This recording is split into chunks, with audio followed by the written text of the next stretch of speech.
snacks over here too.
I'd like to call the Saline City Council work meeting to order at 6:03 p.m. Members present this evening are myself, Mayor Morrow, Mayor Pro Tem Dillon, Council Members Rice, Gearbaugh, Del Orco. CO is now entering the room along with Councilmember Kamara Sulak.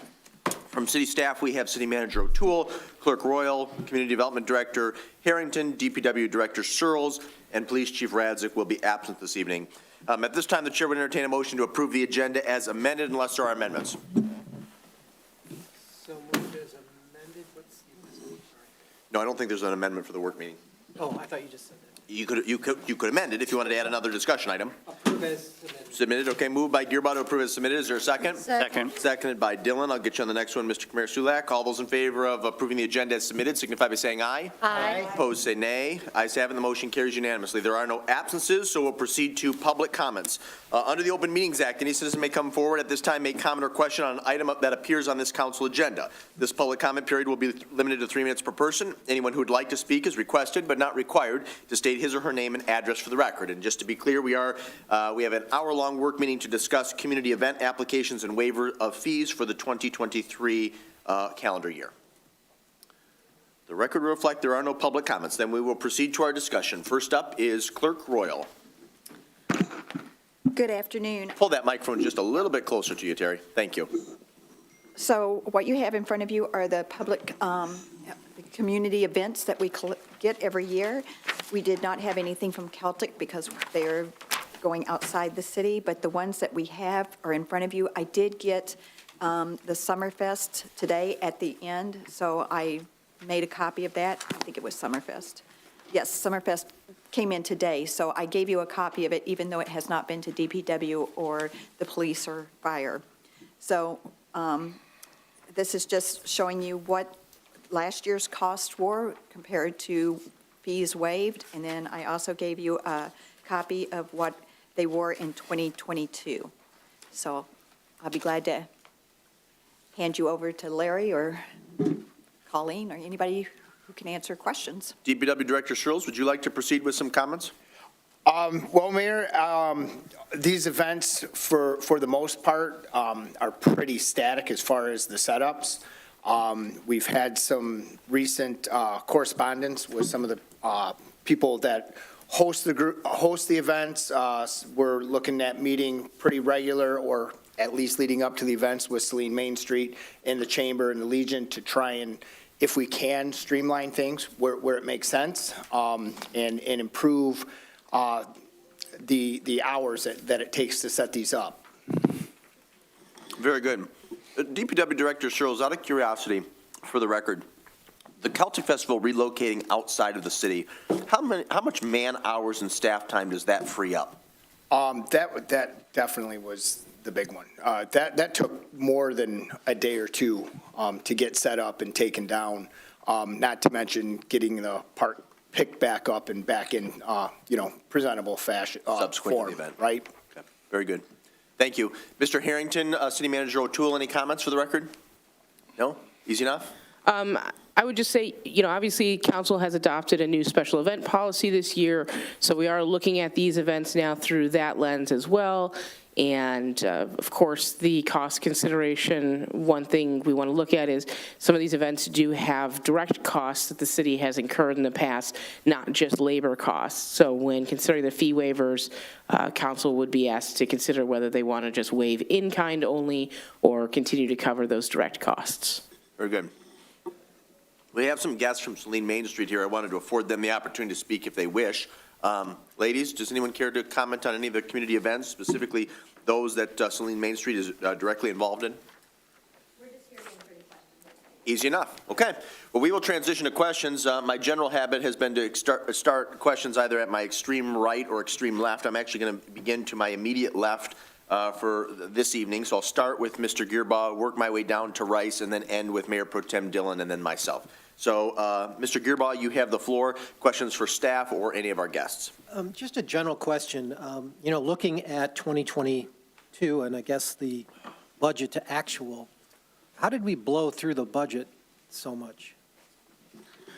I don't know that it's necessarily blowing through the budget. I mean, you're accounting for things that are pertaining to the use of staff time when working with agencies that are outside of our own. So we don't always have, when we talk about these fee waivers, that's one of the challenges, right? We don't always have direct control over how much staff time is going to be requested or needed for an event when new issues arise. Did we change the way we were accounting for numbers? Yes, we changed the way that in this year, we changed to also include regular time, so true man hours, not just OT. I guess that was kind of my question, because when I was looking at the one, it appeared that, was it for Oktoberfest, the budget was significantly greater than what it was. I mean, the actuals were significantly greater than in past years. So the actuals for 22?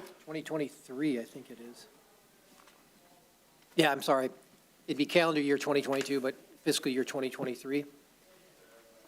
If you look at the police costs and the expenses, I'm just amazed that they're that much more than any previous year. And it's broken out between part-time, regular, and some other figure. Yes, and so that other figure is also that's the fixed costs that we talk about. So materials, supplies, equipments. Just a second, let me get to the. Well, the other part of that was, from my perspective, we as a council had approved a certain figure that we were going to expend, which was somewhere around $22,000, whatever. So looking at it, it was significantly over what it was, unless the numbers are different than what we've seen in the past and the way that you're accounting for it. So for my concern, that in itself is an issue. We should never be expending more than what we identified for our budget, especially to that tune of almost 30%, or actually more than that. The other question I had was regarding the DPW and the porta-johns. So we've always charged for those. Have those costs gone up significantly? Is that part of the thing? Yeah, they've went up, just like most other services, pretty significant over the past 4 years. Okay. I'll allow my other colleagues to ask their questions. Mine was more the concern of the budget versus actual, and I would, in the future, would like to understand how we didn't get information that had already occurred during the year. So if I can touch on that real quick, I think part of this is a lack of clearly established policies and procedures, right? We now have the special event policy that articulates the expectations for these costs. With that needs to be the procedure that post-events we report out on the actual cost of the event and whether any additional monies are due. And really that comes on a case-by-case basis when council is going to approve events, setting what figure we're approving up to so that that expectation can be made for the event organizers that if the costs exceed that, they will be responsible. But you feel that the numbers that we've been reported over the last 5 years or 10 years, because this format hasn't really changed much. Well, the format changed for this year's reporting to include regular time as well. But our previous numbers were underestimated is what I'm asking, that we had for the actual likelihood. I think the previous numbers were probably underestimated because they didn't fully capture everything that was being done. Thank you. Thank you, Mr. Gearba. Mr. Delarico, questions for staff or our guests? Just real quick, for the city manager, I think our community events policy update or creation solved a lot of the issues that we had in the past, and that was the intent of that, of course. One thing I'm unclear on still is how would we account for any time and a half or overtime with fringe that would be incurred as a result of community events? Is that a cost overrun that's not budgeted for, or is that something that we anticipate would not take us out of the range? So typically we do budget for a certain amount of OT, and special events are considered when we put together the budget. But again, those are direct costs that we wouldn't normally have but for the event itself. So that's really where it comes to council's discretion, whether that's a cost we want to continue to waive. Okay, all right. So I just need clarification on that. And then for either Jill or Rebecca, the Environmental Commission worked pretty feverishly to get some recycling efforts in place for both Summerfest and Oktoberfest, and I wanted your perspective on how you think that went. Did it add additional cost for your vendors, or did it seem like it was a seamless process and that it was well supported? We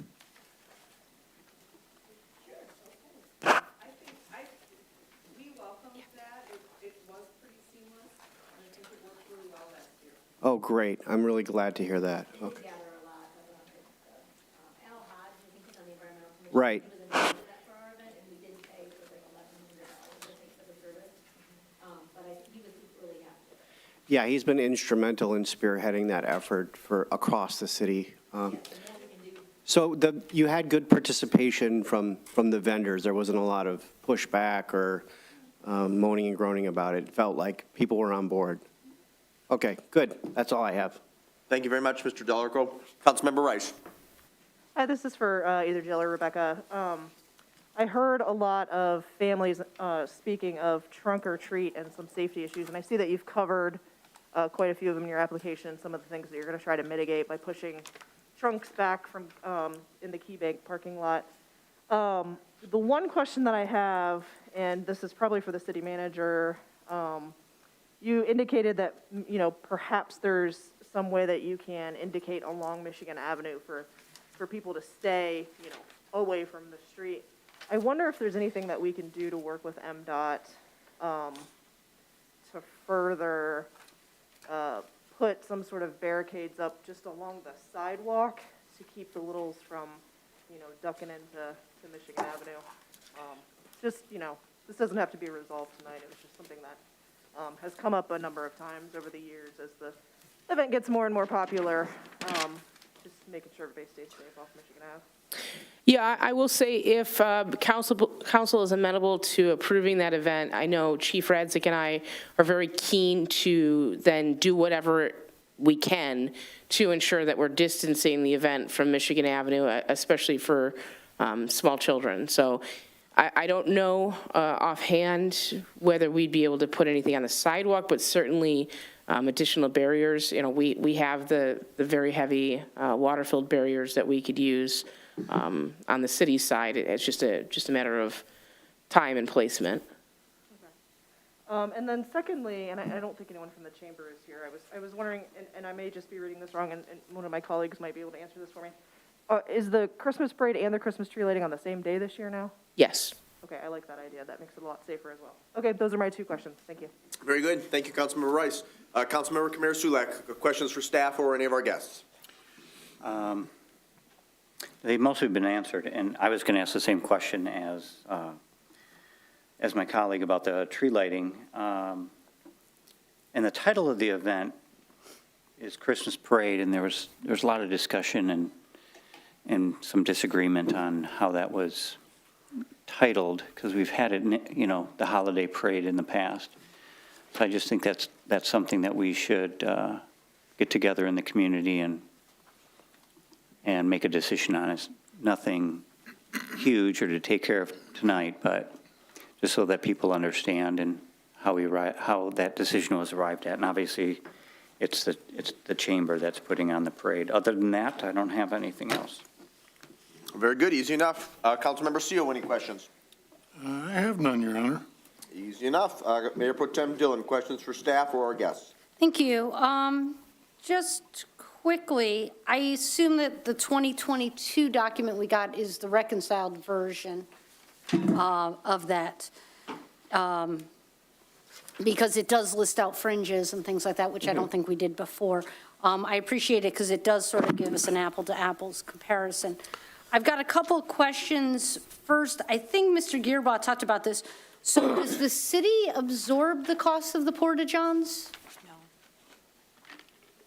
No, we order them, pay for them, we get reimbursed. And then we get reimbursed for that, okay. Because it's hard to sort of tell by this how that works.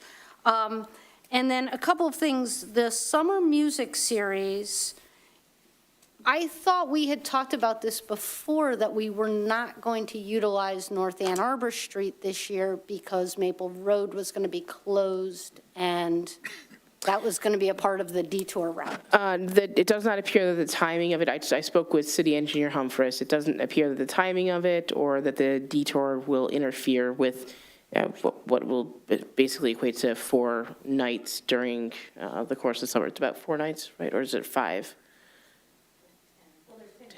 There's 10 concerts. Yeah, the overlap was very minimal. Okay.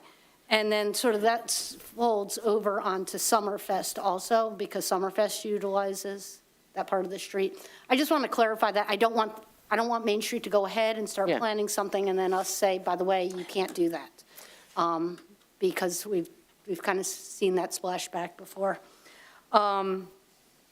The other thing is, with the holiday parade, the tree lighting, there's documentation for the Merry Mile, which is the fundraiser road race for the cross-country team, I believe. And it's before the parade, and so are there any aspects, like, are there police that are monitoring that or anything that's active during that part? Because I feel like we need to be mindful of that if they're getting a benefit out of somebody else's event and they're not paying for the cost. So I just want to understand, like, if we have police out that are monitoring and it's prior to the parade, or should it get divvied among them, you know, just so that everybody has a line item and it shares? Yeah, I apologize. Without Chief Radzik here, I'm not familiar enough with the history of the race or that event to know if we deploy any additional police services specifically for the race, but it's certainly something we can clarify. Okay. If I may, it's the same amount of resources, it just moves a few minutes early for the race. We're already staged, both police and public works are already staged prior to that race starting. And we have been in good communication with the groups to make sure that when this becomes a package, it gets safe and efficient. Okay. Yeah, I just want to, now that we're going to have the tree lighting, the road race, the parade, all sort of happening in the same time frame, just making sure that we kind of share those costs across the spreadsheet, just for clarification for everybody for their planning purposes. Trunk or treat, that was another one that we've talked about, I thought, that had sort of outgrown its space, and we was contemplating whether or not we should move that to a different area. So I want to understand what the city's position is on that. And obviously, Chief Radzik's going to probably need to weigh in on this one at some point, of whether I thought she had said that she felt as though we had sort of outgrown that space for the number of attendees. Yes, so myself and Chief Radzik did meet with the event organizers and discuss some of those concerns. The event has grown quite large for the location that it's currently in.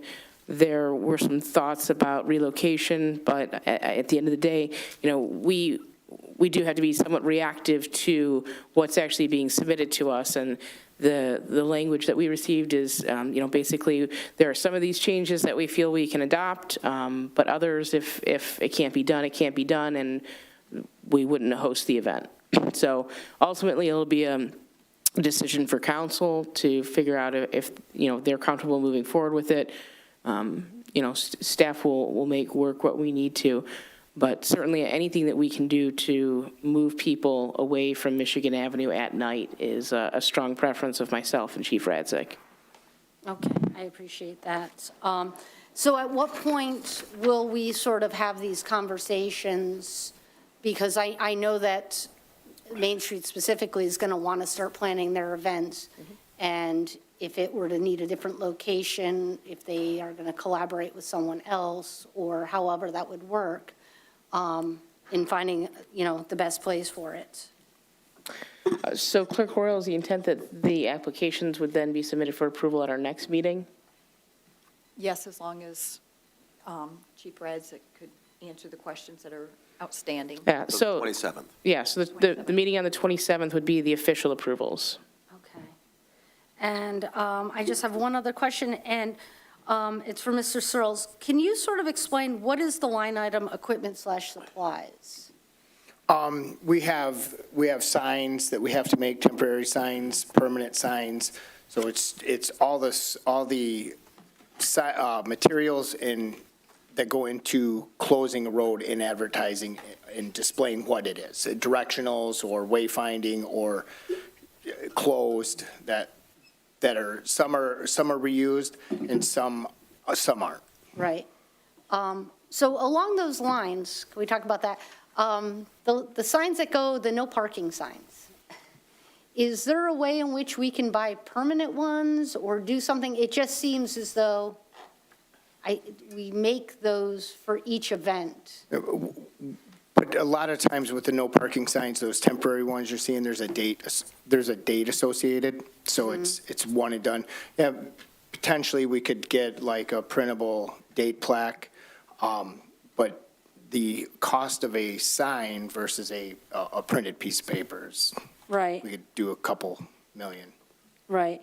No, I was just trying to figure out a way to make it a little bit more, environmentally friendly as well as for your staff. I watch them go out and pound those signs into the ground every, 6 feet, and that's kind of a tedious task.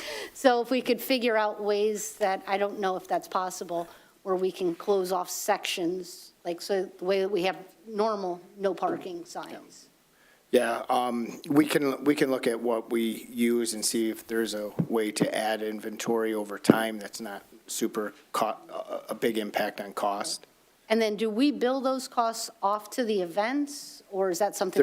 They're all noted in here. Okay, that's what I was trying to figure out, if that was sort of like the Porta-John aspect. Thank you very much. Thank you for the questions. We've got ample time, so we'll do one last go-through. Mr. Gearba, any additional questions? What is the recommended budget for this next year, based on this? The recommended budget, like the recommended total fee waiver? Total fee waiver, yeah. Whatever we've done in the past, we always tried to go, again, as I said earlier, we had a dollar figure. Now understanding that we have more clear data, my concern is, at least with the Celtic Festival out of the picture, it seems to reduce that cost. So trying to understand exactly how much we're going to allow going forward would be helpful. Well, I think that's ultimately a direction that we need to take from council. So do you want us to present these as, fee waivers of in-kind services only, but all hard costs associated would need to be recovered? Do you want to do true fee waivers, any costs associated? Do you want to set specific budgets for each event? That's kind of what the nature of this conversation is supposed to be about. That's So. helpful. When you mention hard costs versus in-kind, how are you defining those? I would define that as any cost that we wouldn't otherwise be obligated to incur. So OT, purchase of materials, creation of signage, contract inspection services, anything of that nature. Which is kind of, I thought, how we were doing it. Because some of the in-kind costs were considered, if our officers weren't doing, what else would they be doing? And so that was kind of a in-kind service. You're right, if we had overtime or something directly related to that specific entity or unit of organization or whatever they were doing at that time, that would be charged out, which is fine. And then, of course, I think there were some other expenses such as, which you mentioned, the porta-johns or things that are needed. Generally wouldn't be something we'd pay unless it was part of a park event or something like that. Yeah, I think, obviously I can't speak to the history of how these things were accounted for because I only have a couple years of special event experience with you guys. But it seems to me like it got away from in-kind services and started to cover any sort of staff expenses. And so, we were paying crossing guards, we were paying inspectors, we were paying OT. And to me, that's getting beyond in-kind necessarily. Certainly, if council wants to waive those fees, they can, but there should be a clear accounting of it, and as you say, then a budget, because then we are actually incurring costs and need to describe what we're willing to waive. Could you and Treasurer Cole come forward with a suggestion on how you'd like to see it? Sure. I would just rather, because it'd be able to actually identify the dollars. I mean, some organizations we do waive for, others we don't when they're fundraisers or something that. Okay, but you're asking like the two most financially conservative members of the team to come up with that, so it's going to be just in-kind only. I'm fine with that. Okay. That's what we want. That Okay. makes us a decision as to what the other costs would be if we wanted to waive them, so that's fine. Not a problem. Let me, if I may, Mr. Gearba. Yep. Let me stick on his point, because I think that was very well articulated earlier this evening and again just now. Is there any objection to that recommendation, which is to empower the city treasurer's office to work in conjunction with the city manager's office between now and the 27th to come up with a fixed dollar amount for these events? Is everybody good with that?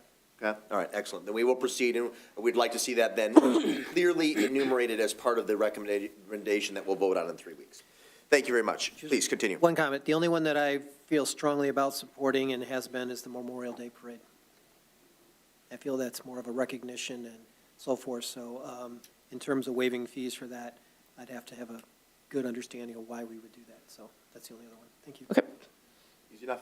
Mr. DeLorco, any additional questions? I have nothing further. Okay. Councilmember Rice? I agree with Mr. Gearbaugh on the Memorial Day Parade, waiving the fees. Other than that, no. Okay. Mr. Kamara Sulek, anything else? Nothing additional. Mr. Seo? No, nothing. Okay. Councilmember Dillon? So just for clarification, as far as the Celtic Festival, we will not have any hand in that event. Do we have materials in which they will ask to borrow, or like fencing and stuff like that moving forward? No one has made any request of DPW for anything for Celtic. They had a lot of stuff that's theirs. I believe that's all we have is what is theirs. I can comment on that. The only support I'm aware that we will be providing during the 2023 calendar year will primarily come from my office. I had assisted them, or actually took the lead, I think, the last 5 years on corporate fundraising. That's being passed off to a volunteer, but I will be assisting with that transition. And then to an earlier point I made in one of my weekly communiques, I still need to connect with Attorney Chubbs on this. I would like to have a resolution formally separating the city from the Celtic Festival. And as part of that resolution, determining an exit date for the office space that they utilize downstairs, and then making clear that we are no longer going to be collecting and maintaining their mail, that some alternative means will have to be developed.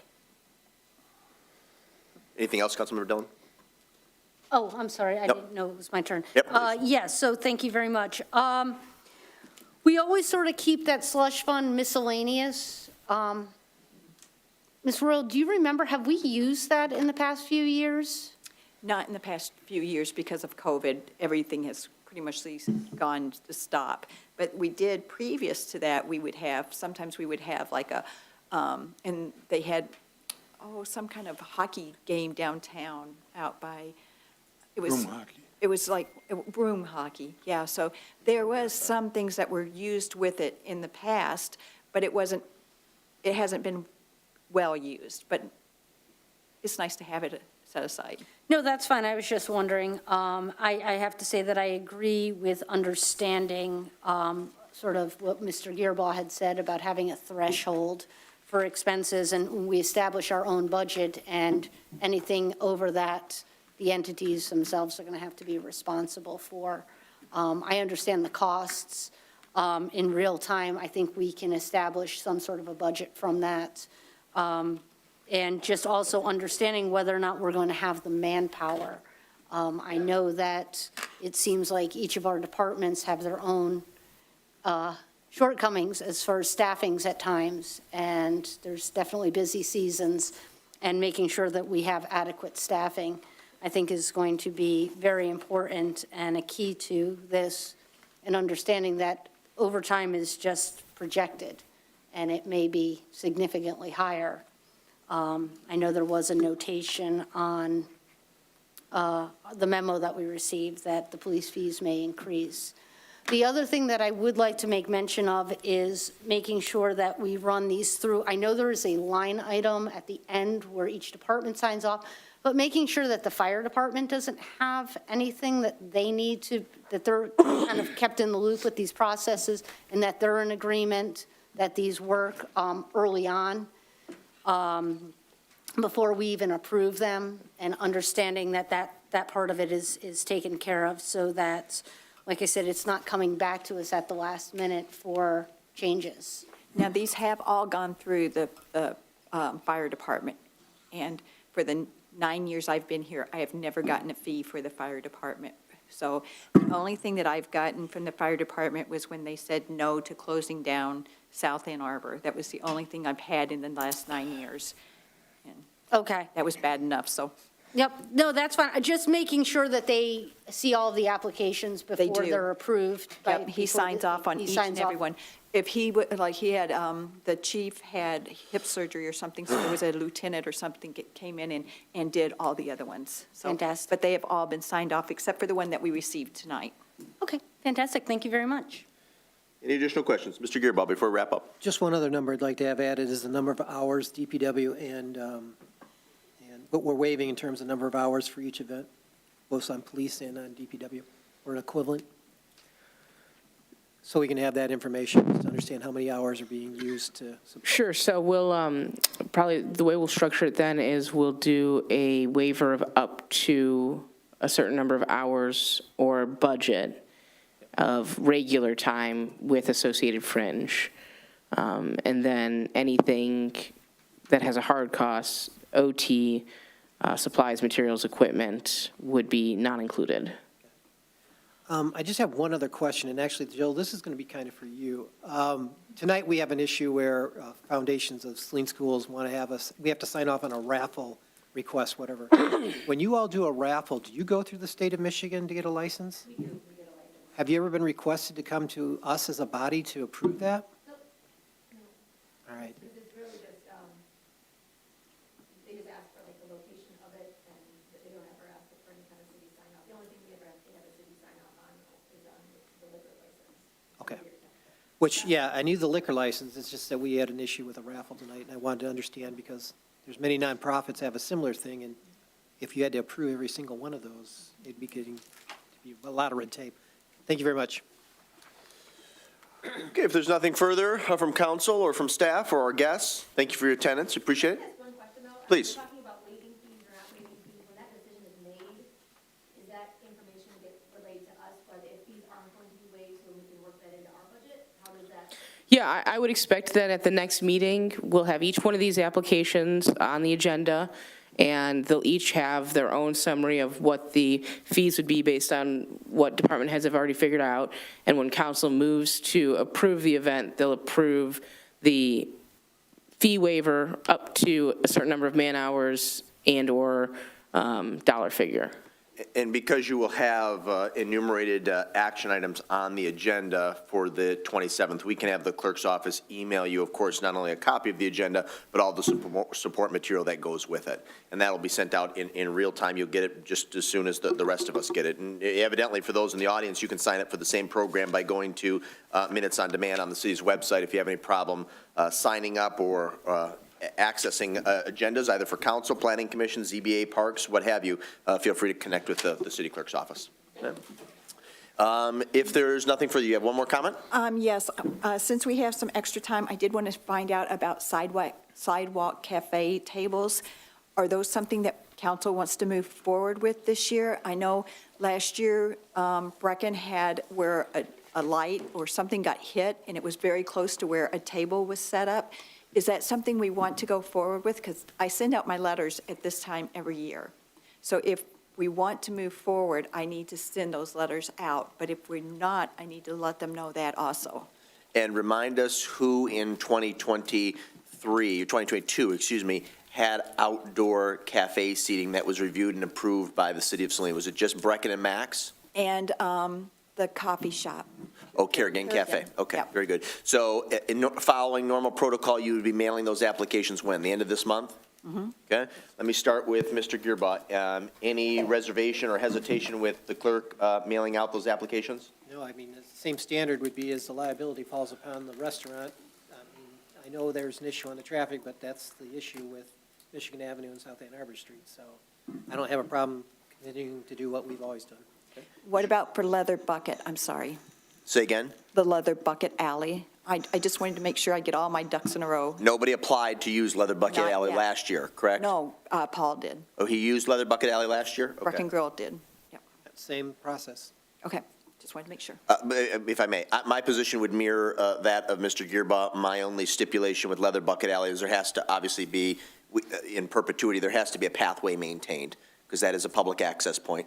So whomever has tables in that alley, there has to be a path in the center for pedestrians to access. Mr. Delorco? That's fine. Okay. Councilmember Rice? Yes, absolutely. Okay. Mr. Kamir Sulak? Good. Okay. Mr. Seo? I agree. Ms. Dillon? Yeah, I mean, sending out the applications because we will then review them. Obviously, Brecken felt as though it was enough of an issue that they were putting safety cones out at one point. Those do not come to council. Those are approved administratively. Oh, That's why I wanted to ask. okay. The Leather Bucket will come, but the sidewalk cafes, those, or the sidewalk tables, I handle those, and I send out the certificate once I get the money and everything. Then I don't know whether or not we should solicit input from the police chief or such about whether there's a safety concern with it. Well, those applications are reviewed by public safety, are they not? Yes. Yeah, They're given out to the fire, the DPW, and. police, before she signs off and Yes. issues a permit internally. Right. I just wanted to make sure we were all on the same page before I sent those out. Go ahead, Mr. Gearba. My only concern being that they don't place things that are, how shall I say, a hazard. Right. Because lately, there's been a lot of stuff being put out along the curbs that, even though it's trying to make it look nicer, they're starting to become more and more. And every year, it seems like we get a little bit more, Are we talking about like potting like plants? potted plants and So some of the you other don't things. want to see things Well, like no, I'm just making sure that it's not something trip hazard? trip hazard or a hazard for drivers or any of that type of thing. And I usually go If out it there gets to to a make point sure of that height, we it could have be the an issue. 5-foot, because me and Mary we'll talk about it, Yeah. and we will make sure that there's a 5-foot pathway. So I just wanted to make sure. And then finally, because we still have a little bit of time, I wanted to find out if you guys would be interested in me starting the process to look at going from 2-year council terms to 4-year council terms. We've I talked can about start. it. I can start that off. I would prefer that be looked at holistically as part of a charter review committee, which if we don't set up, or if I don't have my ducks in a row to ask council to establish that at our second meeting in February, it would certainly be our first meeting in March. I'm not opposed to doing that, but I wouldn't want to look at that. That issue should be looked at as part of a broader context, which is the city charter, which really hasn't been holistically reviewed in nearly 4 decades. Okay. Mr. Gearba? I agree, and I've been wanting to be part of that charter review, and we were trying to find a chair for that, so, yeah, at this point in time, it needs to be a holistic, though, approach, as the mayor has said. Mr. DeLarco? Yeah, same. Councilmember Rice? Councilmember Kamara Sulak? Yeah, I agree. I'd be interested in what the cost savings is, because I know that's a lot of work for your office especially. Yes, but, I mean, we'll do the elections. I was just trying to save money. I'm trying to get good with the boss here, so. Mr. Seo? I agree with the idea of the charter review, and like Mr. Gearba, would welcome the opportunity to serve on such a committee. Okay, very good. Councilmember Dillon? No, absolutely. The Charter Review Committee is something we've talked about, I think, for about a year or so. So seeing that move forward, I think, would be great. But aside from that, what does that process look like on your end? There's a resolution, and you have to have everything to the state 17 Mondays prior to an election. So there's certain days, I know, but it is what it is. So that's the only reason, so that if we were going to look at it for November, I wanted to start working on it now. So if we're going to start the charter review, it won't happen until probably November of next year. It's a third of the year's Monday, I know, right? rounded. So anyway, but thank you. I was just trying to find out if that was the way you guys wanted to go with that. Very good. If there's nothing further, the chair would entertain a motion to adjourn this work meeting at 6:41. So moved. Moved by Gearba, is there a second? Second. Seconded by Kamara Sulak. All those in favor of adjourning signify by saying aye. Aye. Opposed, say nay. Ayes have it.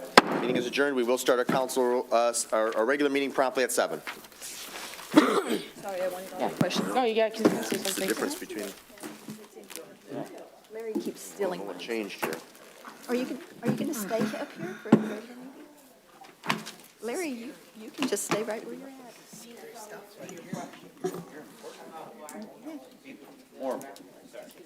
I think we should have Bill up here for, Oh, look at Bill. We have a chair right there for you, Bill. I warmed it up for you, Bill. Which is funny because they've done raffles for many, many years. unless it's a new, but you know, that was the same thing we had with the, that other request. Didn't we have something similar that came to us? Maybe it was a liquor license.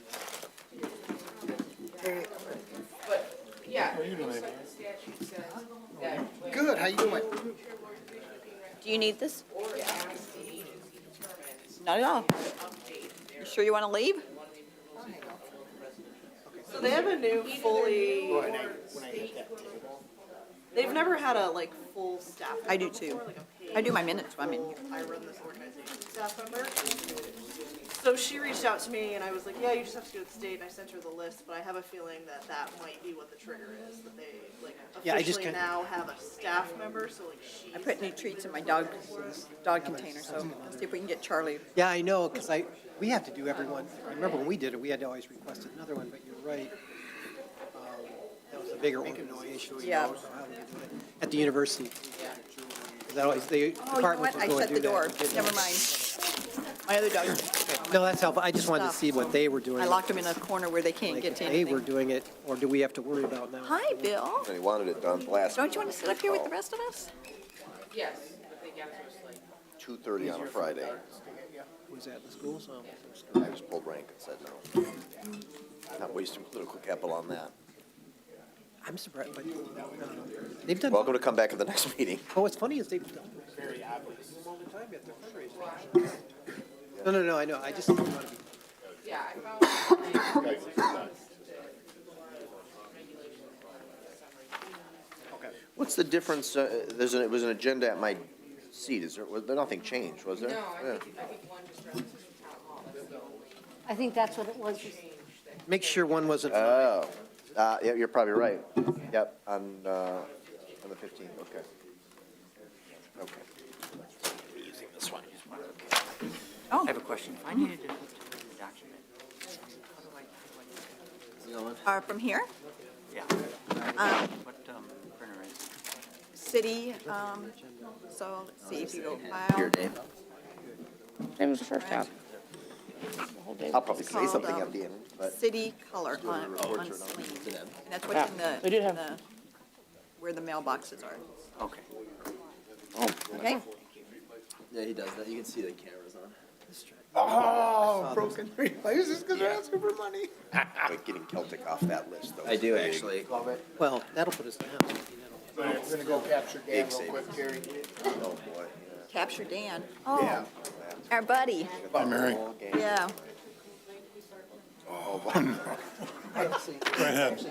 What number are you, Bill? Early? He's Oh, last. man, you got the Public Works Street. Actually.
indivisible, with liberty and justice for all. Thank you very much. We'll start by calling the roll. Members present this evening are Council Members Kamara Sulak, Seo, Delorco, Gearbaugh, Rice, Mayor Pro Tem Dillon, and Mayor Morrow. From City Staff, we have City Manager O'Toole, Clerk Royal, Assistant City Manager Getzman is in the back, Community Development Director Harrington is here, along with DPW Director Searles and Wastewater Treatment Superintendent Briggs. There is an agenda in front of you. There are copies of the agenda on the back table. You're welcome to take them. There's a sign-up sheet along with hearing devices if you require them. At this time, the chair will entertain a motion to approve the agenda as submitted. Moved as submitted. Moved by CO to approve as submitted. Is there a second? Second. Seconded by Dillon. All those in favor of approving the agenda as submitted signify by saying aye. Aye. Opposed, say nay. Ayes have it. The motion carries unanimously. There are no absences this evening, so we'll proceed to the first of two citizen comment periods. Under the Open Meetings Act, any citizen may come forward at this time, make comment or question on an item that appears on this council agenda. Comments will be limited to 3 minutes per person. Anyone who would like to speak is requested but not required to state his or her name and address for the record. Are there any citizen comments on agenda items?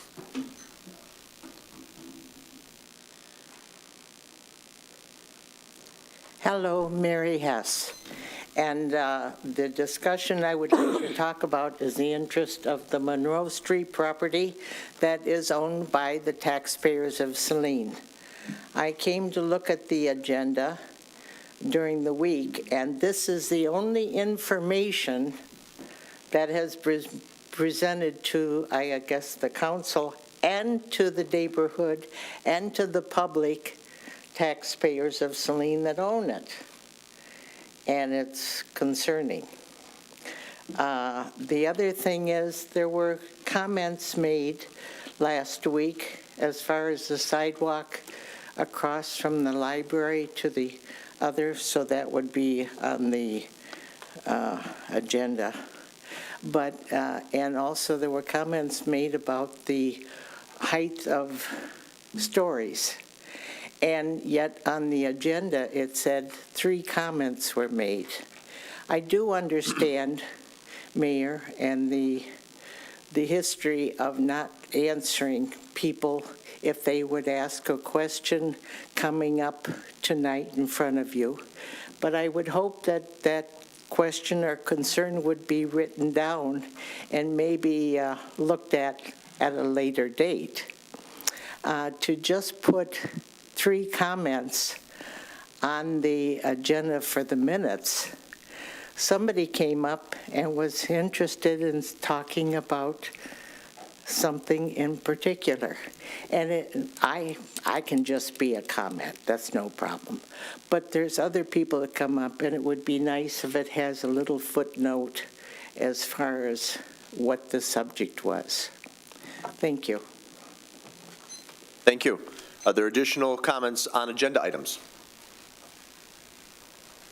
Sal Randazzo. I want to comment on item 2340, 16201, the ethics, Board of Ethics bylaws. I was just made familiar about this today. It seems like this board, from what I read, is going to be quite powerful, be able to sanction and actually remove council member or mayor, perhaps. I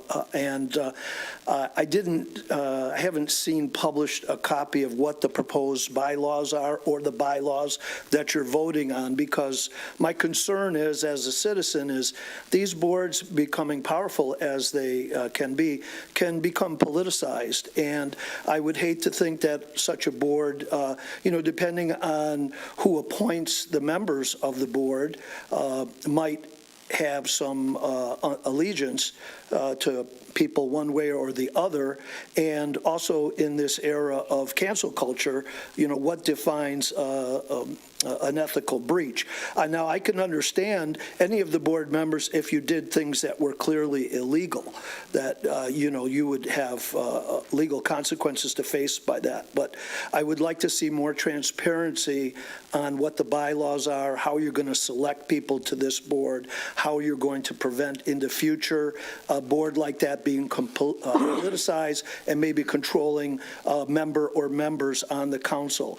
The other thing is a lot more transparency on the bid process. You've got a $500,000, $500,000 proposal here to approve tonight. More transparency on that with the citizenship. $1,900,000 to Tetra Tech. I mean, Tetra Tech's been around Saline for a long, long time. I'd like to see more transparency with the citizenship. Why are we, these are, I believe, no bid contracts, and you know, what are we doing to make sure we are getting the best for the citizens of the city of Saline?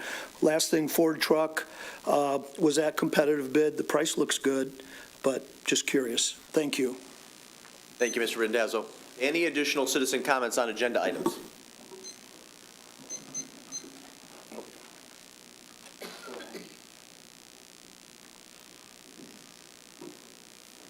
Mr. Mayor, Council, Ted Drews, live at 284 Marcana Court, and my concern is 207 Monroe Street. Looking at some of the conceptions for it, I see that we're going to probably lose a big tree line, part of the watershed that goes down into the creek. And I know this is probably not the final drawing and depiction, but again, with this many new units, and can be new units anywhere in the city, we have an overtaxed wastewater treatment plant that we're going to add 30 to 38 more houses to, and we're adding new houses to the infrastructure every year, and we're trying to get Tetra Tech to engineer, again, a fix to keep it from stinking. And out my backyard, there are evenings in the summer where I get run back inside. And if it didn't have air conditioning, I don't know what those folks do. But it is horrifying to smell that. And I'm sure these 38 people that are going to move into this new complex are going to just enjoy that too.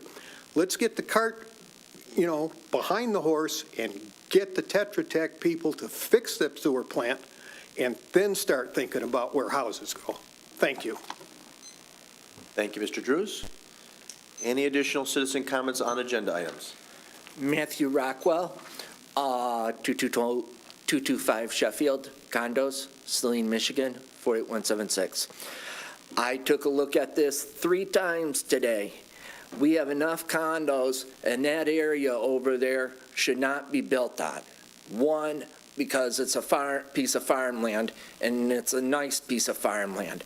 I know someone that owns it and wants to farm it again. Down by the creek there, he has a house, and if it rains, it overflows into his backyard. 2, we need to keep the sewer treatment plant at least as clean as we can, because you idiots you knuckleheads keep kicking it down the road. This is a can that keeps getting kicked and kicked and kicked since Mary Hess was on board. So I don't understand you guys. I really don't. I don't. So I would at least like a reason why we have a council.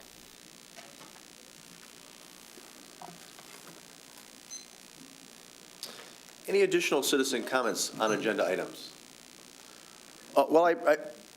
Please, yes, absolutely. You'll have 3 minutes once you begin. Hi, everyone. My name is Joel Waddell. Happy to be here. I'm just stopping by from Congresswoman Dingell's office. Just wanted to stop in, kind of let you guys know that, obviously, as you know, we're representing the district now. And as we move into this new Congress, new year, wanted to make sure you all know that our office is a resource, both constituents and to the council. Mrs. Dingell definitely wants to collaborate and support you all as much as possible. So definitely want to be in touch, and work together. Let us know as you're working through issues, as you're planning events. If there's small things going on in the community, we would love to hear about that. Mrs. Dingle loves to know about those. And yeah, just support and collaborate you all as much as possible. I will make sure all of you have my contact, and Mayor Marl, I owe you an email. We're going to sit down. Good. Yeah, Mrs. Dingle is very excited to be kind of representing you all and moving into this new district. So, thank you. Thank you. Appreciate your attendance this evening, and you give our Congresswoman and friend Debbie Dingle our best. Appreciate you being here. Thank you for your service. Any additional citizen comments? Well, I do appreciate all of those, and I do want to make just a few brief statements before we transition to the presentation of tonight's agenda. So we do have we actually have two separate proposals to develop 207 Monroe Street. We'll be hearing one this evening and then a second at our subsequent meeting, and because of the President's Day holiday, we're pushed back a week. So the second proposal for 207 Monroe Street will be entertained by City Council on February the 27th at 7 p.m. It is my intent subsequent to that to have a discussion with my colleagues at the following meeting on March the 6th in terms of how we would like to proceed with either the sale, development of this parcel or an alternative idea if it has merits. As to Mr. Randazzo's comments on the ethics policy, we'll be able to address many of those concerns during the discussion on unfinished business items 16-201 and 2340. I would note for the public's benefit that all of the support material for both the ethics policy and some of the other issues that were touched upon during the comment period tonight, including an engineering contract with Tetra Tech and the purchase of a F-550 Super Duty truck. There's a hard copy of the packet with all of the support material and bid documents in the kiosk up front. You can also access any of those documents at any time by going to Documents on Demand. And for every council meeting, those documents, including the agenda, are available in real time. You can access them the same time we get them. They're usually sent out and distributed between about 2 and 4 in the afternoon, the Wednesday prior to a council meeting. So again, thank you for your comments, and many of those items will be discussed later this evening or at subsequent meetings. If there are no additional citizen comments, we proceed to the one and only presentation of the evening, which is a proposal from Lewis Klein Homes for the development of 207 Monroe Street. Gentlemen, the floor is yours. I believe, correct me if I'm wrong, there's not a PowerPoint presentation today, just this one image that appears on the screen. Yes, that is correct. Good evening. My name is Mark Lewis from Huntington Homes, Lewis Klein Properties. Before I start the presentation, I just want to hand out one other thing that came late. It's these elevations. Take a look at. If you just, Mark, if you want to hand them to Councilmember Rice, we can make sure they're distributed to the entire group. Yep. As I say, we've been building and developing in the city of Saline and Saline Township for 15 years or so, 15 plus years probably. We're taking a look at this particular parcel of property, 207 Monroe Street, the vacant parcel, and we believe that it can fill a very large void in what's currently available to citizens from all over. That is affordable single-family housing that you really don't have. We have a development called Curtis Park that is really directly across the street from this parcel. And that beautiful project, but it's expensive. It's more expensive. It's in the $400,000 range. We have another project called Maple Cove on Maple Street that is on a little lower end, $275,000 starting price. We believe these particular condos are going to come in sort of our donut hole in the midpoint at about $300,000. The units are going to be 1,400 to 1,600 square feet, 3-bedroom, which is really hard to find a 3-bedroom apartment project these days. 2.5 bath, 2-car garage, all the appliances, Energy Star, energy efficient units, essentially really ready to go. I mean, many of these projects get advertised at pricing that doesn't include a lot of the items, like appliances, central air conditioning, things of this nature. This particular project has all of those bells and whistles, which are fundamental for any high-end project. We don't really have a final site plan yet. Obviously, we haven't even purchased the property. We haven't had any approvals from anybody. We just wanted to give the council an opportunity to see what we're proposing to do on these elevations. We're looking at probably that second tranche of units there. The difference between those various elevations are really the location of the garage. Many times the garage is located in the rear of the building. In this situation, we're going to have the garages in the front of the building. our intention would be, if we're able to develop this project, is to utilize as much of the existing infrastructure that's been installed as possible. You have a storm system that's been pretty much installed there. There's obviously a road. There's still a lot of work to do, but the idea here was to try to utilize as much as we possibly could to, which would minimize disruption and bring the project along much, much faster. Really, I don't have much more to say. I would like to hear if you have any questions or comments or objections or whatever it may be. We would like to address those tonight. Very good. Thank you, Mark. Let me first defer to City Manager O'Toole, who is on a steering committee along with Mayor Pro Tem Dillon and Councilmember Gearbaugh to evaluate the potential sale and development of this parcel. Is there anything that you would like to add at this time? One thing I'll just note is that for the residents' sake, the parcel is currently zoned for residential purposes, so those are the only types of uses that we're considering right now. I believe the current density allows for... So at an R3A, you could have, I believe, if there are single occupancy units, so one-bedroom units, you could have 48, I think it's 12 per acre at single bedrooms, 10 per acre at two-bedroom, and then 9 per acre at 3 bedrooms plus. So, but if they chose to pivot to a condo project, which is not necessarily multifamily, I guess that the attached townhomes could be, or if they chose for detached single-family lots, you could have 21 at 7,800 per square feet per lot. They're all likely going to have to go through a PUD process as well. So essentially, both of the proposals that we'll ultimately consider, this one and the one on the meeting on the 27th, will meet the current zoning standards of the site. Let me jump back, Ms. O'Toole, to a comment that was made during the public comment period by Mr. Drews, because he asked a very bona fide question, and I get that question a lot.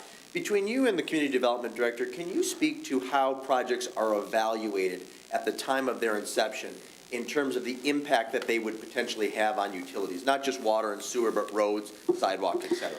Absolutely. It is the standard practice of the city anytime a new development is considered that we work with our consultant engineers to determine how that usage will impact our existing system. We do have capacity available within both our water and wastewater system. And frankly speaking, in a case where it's infill of an existing city lot, the connection is very straightforward, wouldn't require a lift station or any additional infrastructure on the city's part. It's a real big win because those are additional users that will ultimately help to pay for the rehabilitation of the plant. So new users to the system help spread out that cost over more users over time. But in this particular case, consultant engineers and staff do not feel that 21 units would be at all onerous to the existing system. Very good. Thank you for that comment. If I can add on to that too. So part of the process here too is if the city chooses to sell the land to either this developer, another developer, or something totally different, no matter what's built on that site, it will have to go through a site plan process unless they were single standalone residential units is the only exception to the site plan process. And as part of that, there have to be deep engineering reviews. If there are concerns about traffic, it's well within the city's right to request a traffic study be conducted, a parking study, whatever that may be, to ensure that the site is adequately served by city services, as well as adequately served for the residents there, whether that's for parking needs or other requirements. Very good. Thank you. Mr. Gearbaugh, as a member of the steering committee on 207 Monroe Street, anything you'd like to add at this time? Not at this time. Councilmember Dillon? Not at this time. Okay, then we'll open it up for questions. Try to limit folks to about 5 minutes apiece. Are there questions for either city staff, members of our steering committee, or the representative from Lewis Klein Homes? Mr. Gearbaugh, please. I guess this may from Mr. Harrington. So 21 is the maximum number of condominiums that are allowed in here because of... So it depends on how we skin the. So condominiums are going to be a little bit separate because that's going to fall under an R2 classification. And just so we're all on the same page, the property is zoned R3A, but per our code, it can be walked back by right to an R2 use, to an R1C, to R1B, R1A, or R1. And R1 would be like our largest estate lots in the city. So it has the capability to be walked all the way back to R1.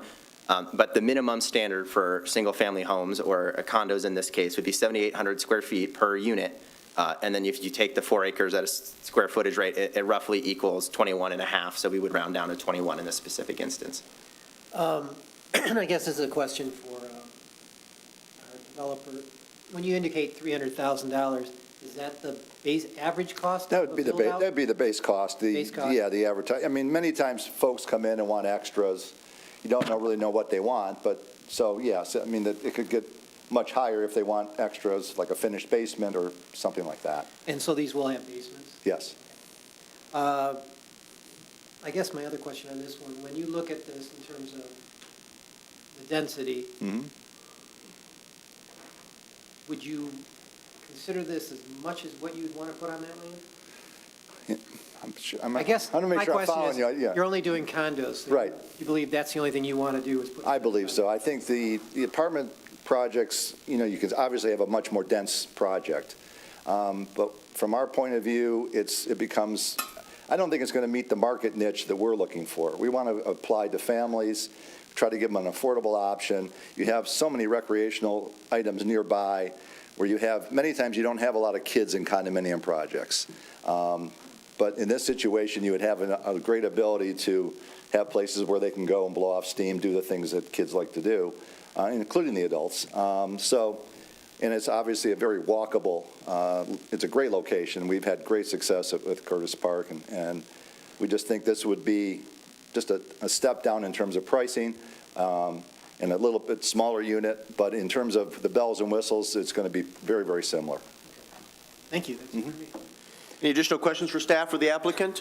Ms. Dillon? Thank you. Are you proposing single-car garage, or are they? No, they're going to be, well, we have two scenarios. You could have one where you have a stack garage where you have two cars in. We really like the two-car garage version the best. I mean, this building footprint is quite adaptable. You can sort of widen it, make it a little longer. So, yeah, it comes down to, I guess, we haven't really decided in terms of market, but we believe it needs to have a two-car at base minimum. Okay, because that was my concern. If it's a three-bedroom, I would think, as far as parking is concerned. Yeah. That I just don't see, because you're not going to have on-street parking, and I don't see from your very preliminary drawings at this point any any parking off, Yeah, I think, additional spaces. it's really a little bit premature. I think. No, that's fine. I Yeah. understand it. I just wanted to clarify Yeah. that that's what you were looking at. Because there's usually a guest parking scenario that's going to be part and parcel of this as part of the zoning or the site plan process. So I don't want to just say there won't be any additional parking there. It always becomes a sore spot in any kind of development to have adequate parking. Certainly for the residents, you want to have the two-car garage. And then obviously they have space behind the garage, just outdoors for guests. And then my next question is probably for Mr. Harrington, which is, if you were to do an overlay of this project with the previous project that was scheduled to be on that property, how would that be in comparison? I think the previous project was 33 units, so it was 12 units more dense. And I think they proposed surface parking lots as opposed to having two-car garages with driveways. So there's some major differences in that. Overall, this project that's proposed, and I believe the one that's going to go before you at the end of the month, are both significantly less dense than the previous project. So this is about 5 to 6 units per acre. The Fairdine project was probably ranging around 8 to 9-ish units per acre. And currently, like I said, they could build upwards to 12 of single-bedroom units per acre. So I guess more so beyond density is just sort of the overall footprint. One of the previous issues was that the properties were coming very close to property lines at one point. And this, it does look like there is quite a bit of green space around it. And so I just want to make sure that we're adequately depicting what we're looking at. Right, so I guess I would have to, I wasn't here when the previous project went through, so I would have to look at that specific site layout and how it compares to this one. I do know that on the eastern side of the property, where it juts up onto a hill, essentially, there's a large easement that runs back through there, so I don't think there's concerns of the property lines there. The city obviously owns mostly to the south, which is the People's Park, and then I believe there's a Montessori or a daycare center. And then to the west is really, or sorry, so the north is really the only concern of abutting other residential properties, but it also appears on this visual as if there's quite a large planned setback. But I think there's going to be a planned unit development for any of these proposals because of our ordinances requiring pretty large and abnormally large, I would say, rear setbacks and side setbacks, which is not uncommon. So Lair Farms, for example, went through that same PUD process, as did Huntington Woods. It's a relatively ubiquitous thing in our community. Thank you. I'm just trying to give people a visual to what to expect. Mr. Seal?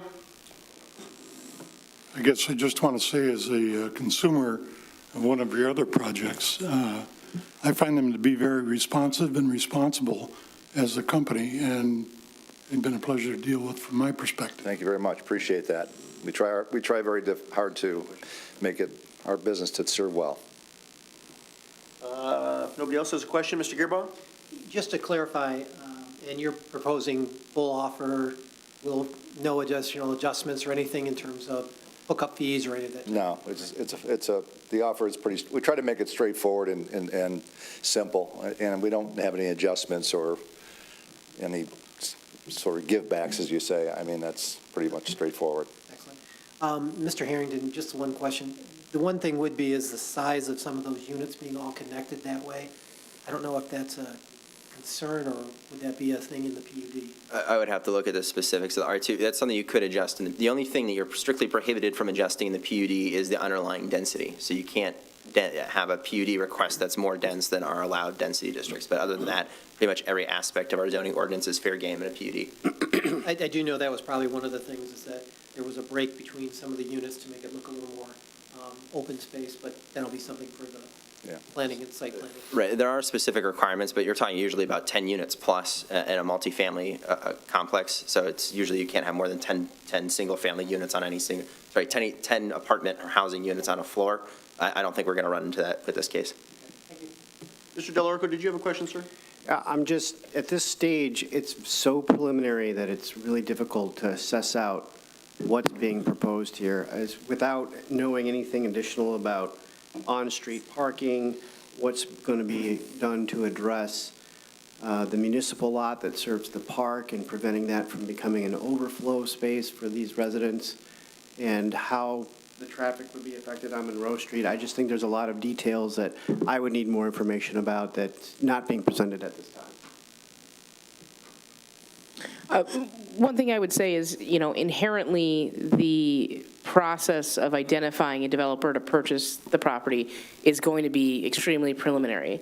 They need to go through our planning commission to determine how their site will best comply with our PUD or other requirements. I'm sure we could figure out some additional information regarding connectivity to the park, but this does propose sidewalk connection to the park facilities at this time. And then the question of parking. That wasn't clear to me, okay. Oh, sure, yeah, you can see it on the. On my map, I could not tell. Yeah, the scale is a little bit. Right by that large shrub and then towards the bottom next to the retention pond. So I would say if there are, as we are weighing two different options for the sale of the property, if there are specific questions that you believe would help you in determining which developer would be the better option for entering into a purchase agreement, please let us know. CDD Harrington and I can follow up on that. But I do want to caution, we're not asking for a preliminary site plan here specifically because that is a process that has to take place at the planning commission level. No, I understand that. I'm just, in terms of vetting this project and thinking about what the second presentation is going to unveil, I just need to get a lot more information before I can comment intelligently on any of it. Sure. That's fair. And as the city manager said, please forward any questions, comments, concerns to her office and to the community development director.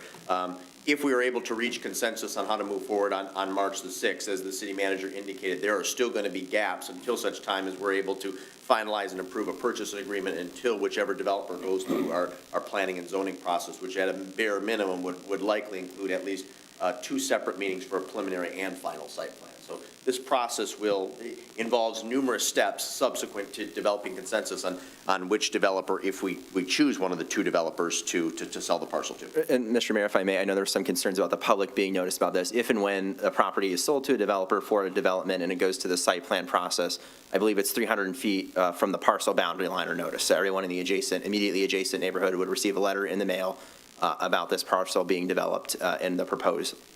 Yeah, I think from the community's perspective, that's going to be very important, and I will sympathize with some of the comments made.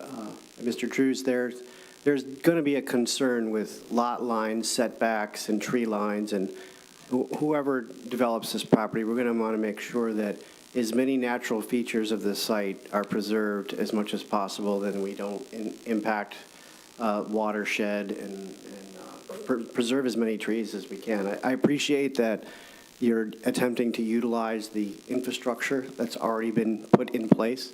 That does make for a less disruptive process for utilizing that land.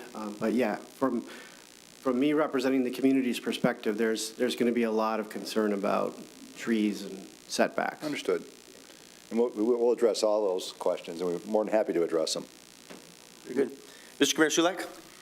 Yes, thank you, Mayor. Looking at this very preliminary rendering, it looks like there's a buildup of trees, foliage along the north side and maybe even the east side of the property.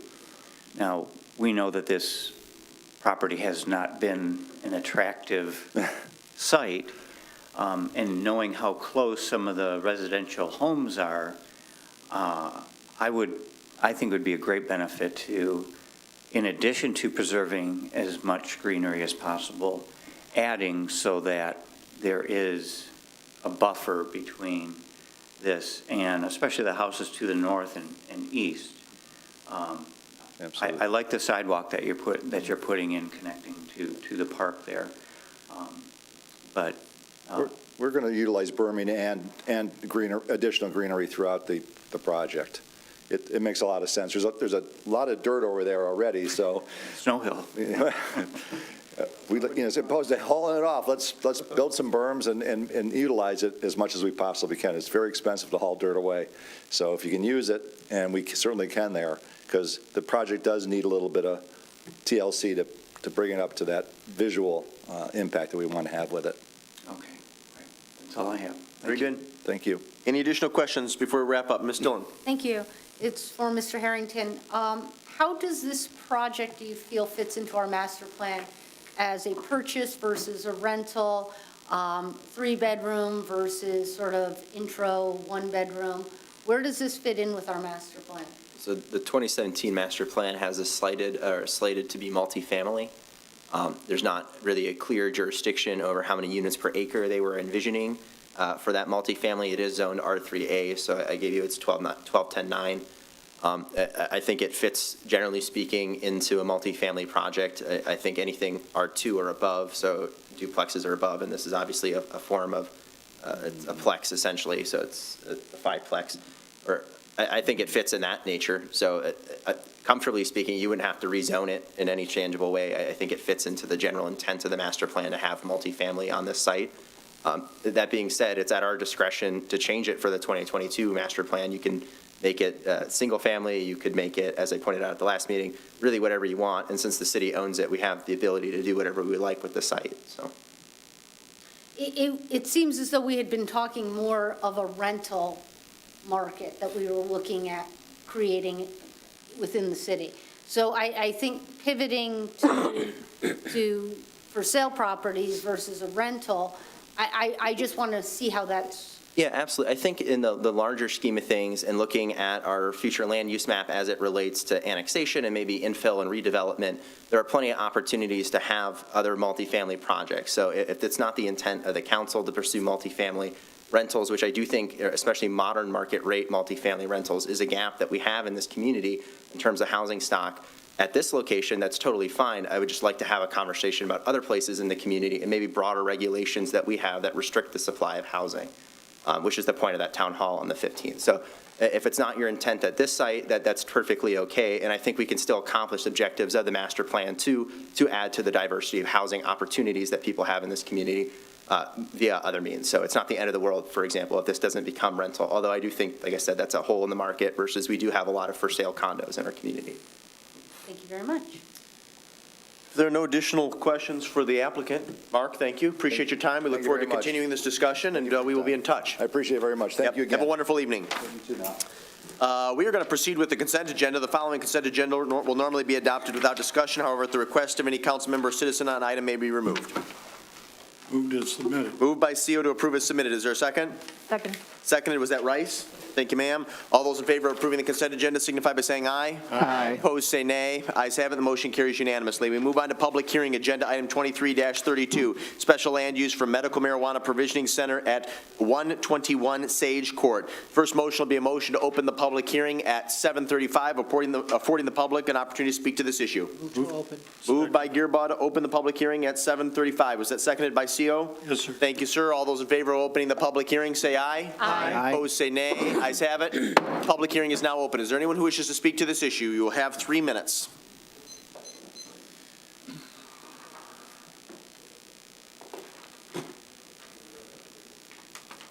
Matt Rockwell, I still think it's a bad idea.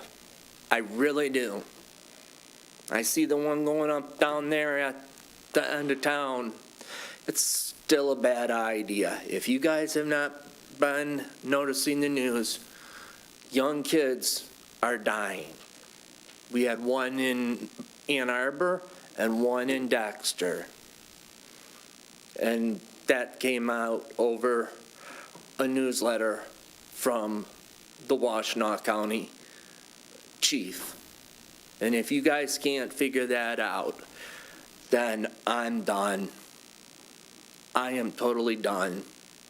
I'll move somewhere else.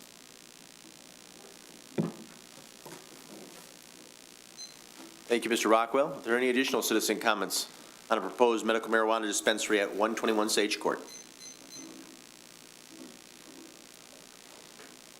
Y'all remember me, right? I'm the troublemaker. I've noticed that there are quite a few sites. This is one of several that you have in the city going up and in. One of the things I've found out through a little bit of research is that the price of marijuana has come down so hard and so fast that a lot of stores cannot stay in business. My worry is that we're going to build up these new storefronts, and then we're going to have Tyvek hotels in the city because they can't support their business. So let's let everybody think about what their real strategic plan is here and what kind of business they're proposing to have for the future, because building it up and taking it down the next year, it's taking somebody else's chance away from having a business. Thank you, Mr. Drews. Any additional citizen comments relating to a medical marijuana provisioning center at 121 Sage Court?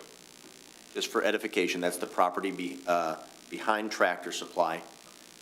Move to close the open. Move to close by Councilmember Gearbaugh at 7:37. Is there a second? Second. Seconded by Kamira Sulak. All those in favor of closing the public hearing, say aye. Aye. Opposed, say nay. Ayes have it. Public hearing is now closed. The third motion will be a motion to acknowledge receipt of the memo dated January the 13th, 2023 from Recording Secretary Ritchie, and to approve with conditions or not to approve the special land use for 121 Sage Court for a medical marijuana provisioning center with the following conditions, 7 of them enumerated on tonight's agenda. Move to acknowledge and approve with conditions. Moved by CO to acknowledge and to approve with conditions. Is there a second? Second. Seconded by Gearbaugh. In the absence of Recording Secretary Ritchie, I'm going to let Mr. Harrington begin, and then I'll entertain some comments from Mr. Gearbaugh, who's the rep for the Planning Commission. Mr. Harrington, during your remarks, perhaps you could respond to some of the concerns that were raised by Mr. Drews in his comments just moments ago. One, noting the number of facilities that currently exist or are proposed. We had one recently drop out, and also what restrictions we have put in place to prevent a huge proliferation of marijuana establishments. And then 2 or 3, we've made a strong emphasis on making sure that a lot of these development proposals and buildings could fairly easily be repurposed into another enterprise if the marijuana establishment were, one, not to come to fruition or to ultimately be unsuccessful. Okay, I think I can answer all 3 of those questions. I threw a lot at you. You might have to remind me of something. So the first one is that we currently have 6 proposals outstanding. 5, I have reason to believe we'll probably go down to 5. Depending on whether or not that applicant actually follows through with the final site plan. We've only received final site plans actually for 2 of these applicants so far. So I think a lot of them are also cognizant of the fact that the price of marijuana has decreased and maybe that it's less palatable I'd also add that when looking at many of these facilities, some of them are existing. The specific facility before us tonight is rather unique for a whole variety of different reasons, but to focus on your question specifically, most of these are repurposing existing multi-tenant suites. They're actually making quite a bit of improvements to meet the modern building code. So whether or not they're successful, they'll likely leave behind a tenant space that is rentable by somebody else. In addition, the city was concerned about the proliferation of marijuana dispensaries, so they increased the buffer zone that was previously 250 feet building, side of building or side of suite to side of building or side of suite to now be 1,000 feet parcel line to parcel line. And obviously, your property line is well larger and completely envelopes your building. So the buffer zone has been increased. And we're currently proposing, or will likely have an ordinance in front of council in the future to add a buffer from city parks and museums as the request of council, which then further changes where and how these dispensaries can locate. I forgot your third question. I think you pretty much covered it. So to go into this specific proposal at 121 Sage Court, Exclusive Brands is the name of the dispensary, and they're proposing a multi-tenant shopping center conversion of the existing car wash structure at 121. This car wash was built in the early 2000s. It was set to open in 2004 and has remained vacant ever since. I do not know why. I was not here in 2004. But it's also unique because they're not only proposing a dispensary location, they're actually proposing to convert the existing bays that are made out of solid cement into other tenant suites. At the Planning Commission, they identified primarily professional services, so things like a tax person or insurance agent of that sort. There are also other concerns raised at the Planning Commission meeting, such as phasing. Would the project have to be done in phases because it's a rather large building, if any of you have driven by it? And that was the applicant's intent to do it all at once. In addition, because of its proximity to another proposed dispensary and because of its proximity to the school parcel that corners on Industrial and East Michigan Avenue, they're going to have to provide a licensed surveyor or engineer to confirm that, in fact, the ordinance they applied under, which was the 250-foot rule, there's being met from the other dispensary as well as 1,000 feet site of building to school parcel line. As I mentioned, the applicant envisions the other tenants of this building being professional services as opposed to a more standard retail. And then lastly, the only other item that the Planning Commission really considered with this is that they asked for a slight deviation in parking, going from the 94 required for a planned shopping center to 90, which is their proposal, and the Planning Commission did not envision an issue with that. So with that, I'm happy to take questions, but the preliminary site plan was approved on a 7-0 vote, as was the recommendation for the special land use. Very good. Thank you, Mr. Harrington. Mr. Gearbo, would you care to provide any additional perspective as our liaison to the Planning Commission? No, Mr. Harrington covered it. Okay. I would just add a couple things, because along with Mr. Gearbo, I sit on the Planning Commission, and this is, of course, my opinion, but I think it's a pretty good one. Of all the marijuana proposals that we've entertained, at least on the surface, this is the most appealing. I've done some research on the petitioner, who has an outstanding reputation. Two, as Mr. Harrington indicated, this is a site that has long been dormant and derelict for nearly 20 years. It predates my tenure as both mayor and as a council member. And many of you recall that 3 or 4 years ago now, we adopted a dangerous abandoned building ordinance, specifically with this site, this parcel in mind, that if it continued to deteriorate, that we would have the legal means to petition the circuit court for an injunction to either immediately rehab the facility or to demolish it. So this is a better option, finding a competent, qualified buyer who can repurpose the site, make it into something attractive. And what I also like is that it's not exclusively, the enterprises that will be housed on site are not exclusive to marijuana. There will be a dispensary. We have a subsequent motion to entertain an adult use at the same location, but as Mr. Harrington said, there'll be other professional enterprises on that parcel, maybe an accountant, an attorney, et cetera. So I think there's a lot of positives here. I think the Planning Commission had a thoughtful, robust discussion and evaluation on the proposal, and as such, I'll be voting in favor of the motion that's on the floor, currently moved by CO, seconded by Gearbaugh, and the subsequent motion 23-33. And at this time, I'd be happy to open it up for questions from council colleagues, either for staff or the two liaisons to the Planning Commission. Mr. Kamara-Sulek, you may begin. I like a lot of the comments that you made, Mr. Mayor. I'd like to see this go from an eyesore to a repurposed site, get on the tax rolls. One of the questions I have is the curb cut entrance into the back of the center to the right where Imagine Theater is. Is that going to be kept? I mean, I've never driven over there to look at it to see if it's, I would have to talk with the applicant specifically about that. It does currently exist, I see what you mean. And probably pull the preliminary site plan here if you just give me one moment. I know they're similar to another comment received on a project in this general vicinity. There are concerns about a potential private agreement that might require them, or maybe it would be in the best interest of both parties to terminate that access point. From a planning perspective, I don't have any particular concerns over how that might go down, essentially. all right. I'm not in favor of keeping that. I think, there's a risk of the privacy behind all those businesses and the theater, and having the one or two access off of Sage Court should be sufficient. So if that can be looked into more. Absolutely. I appreciate it. Thank you. I'll definitely bring that comment to the Planning Commission. Are there any other questions? Yeah, Ben, my only question pertains to the 7608 parcel. I'm unclear on who applied for what first and how they're buffered out. Yeah, absolutely. So 7608 applied a day before 121 Sage Court, but we did stamp them, so we do know definitively that 7608 is not required in the same sense to meet the buffer that 121 Sage Court is. So 121 Sage Court will have to prove that they are in fact 250 feet from their unit as they applied under the old rule before the ordinance changed from 7608 Sage Court, which would be done by a licensed surveyor or engineer to confirm that fact. Okay, thank you for clarifying that. I was confused on that point. Absolutely. And before any building permits are issued, before any final site plan is given, that will have to be a confirmation made by them. And it's slightly difficult because 7608 is a conceptual building. It has not been built yet. Right. So it adds to the setback standards and everything else. So Yeah, that is a point of concern.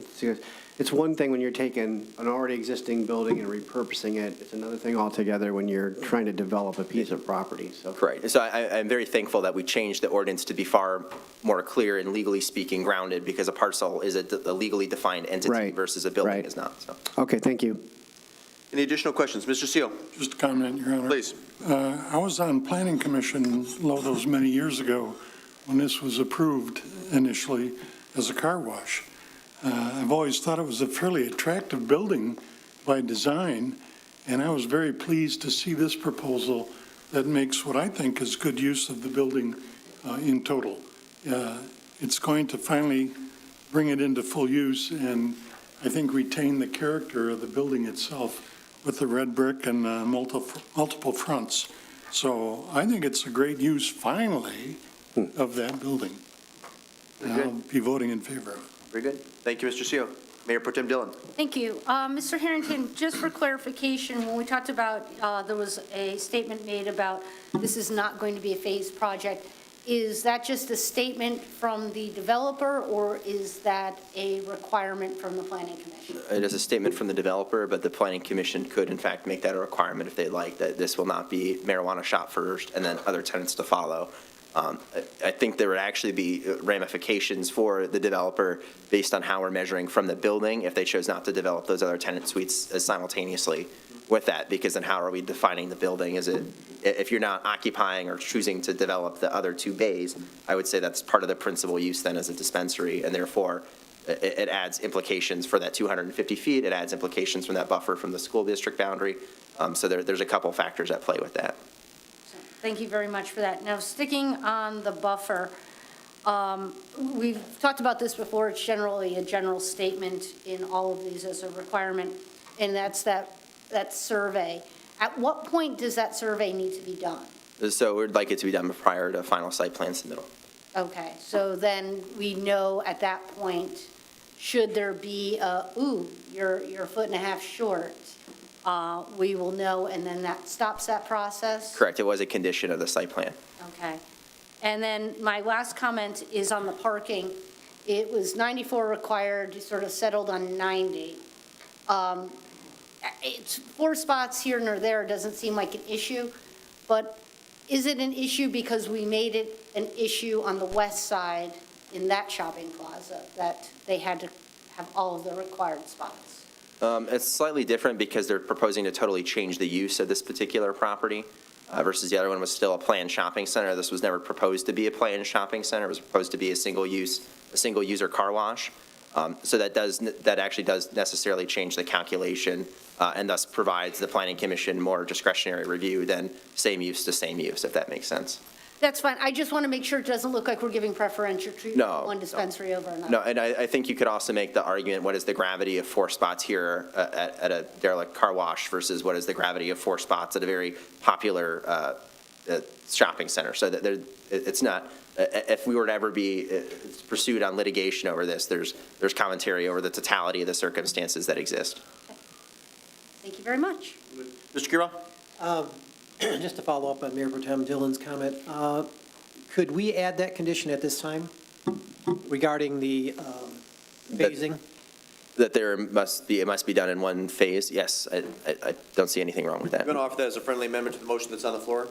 Yes. Okay, sure the second. Well, it might be better for that to be on a site plan, but I guess. He and I would just had a sidebar conversation. Let's just do both. Right, so, I mean, anyways, it would be enforced, my only concern would be on enforceability on an SLU versus enforceability on a site plan. So, I mean, you could add it, it doesn't negate the SLU, but that condition might be negated. Yeah, I would actually caution against putting it on the SLU because it doesn't meet one of the SLU criteria. So the better place for that is the site plan.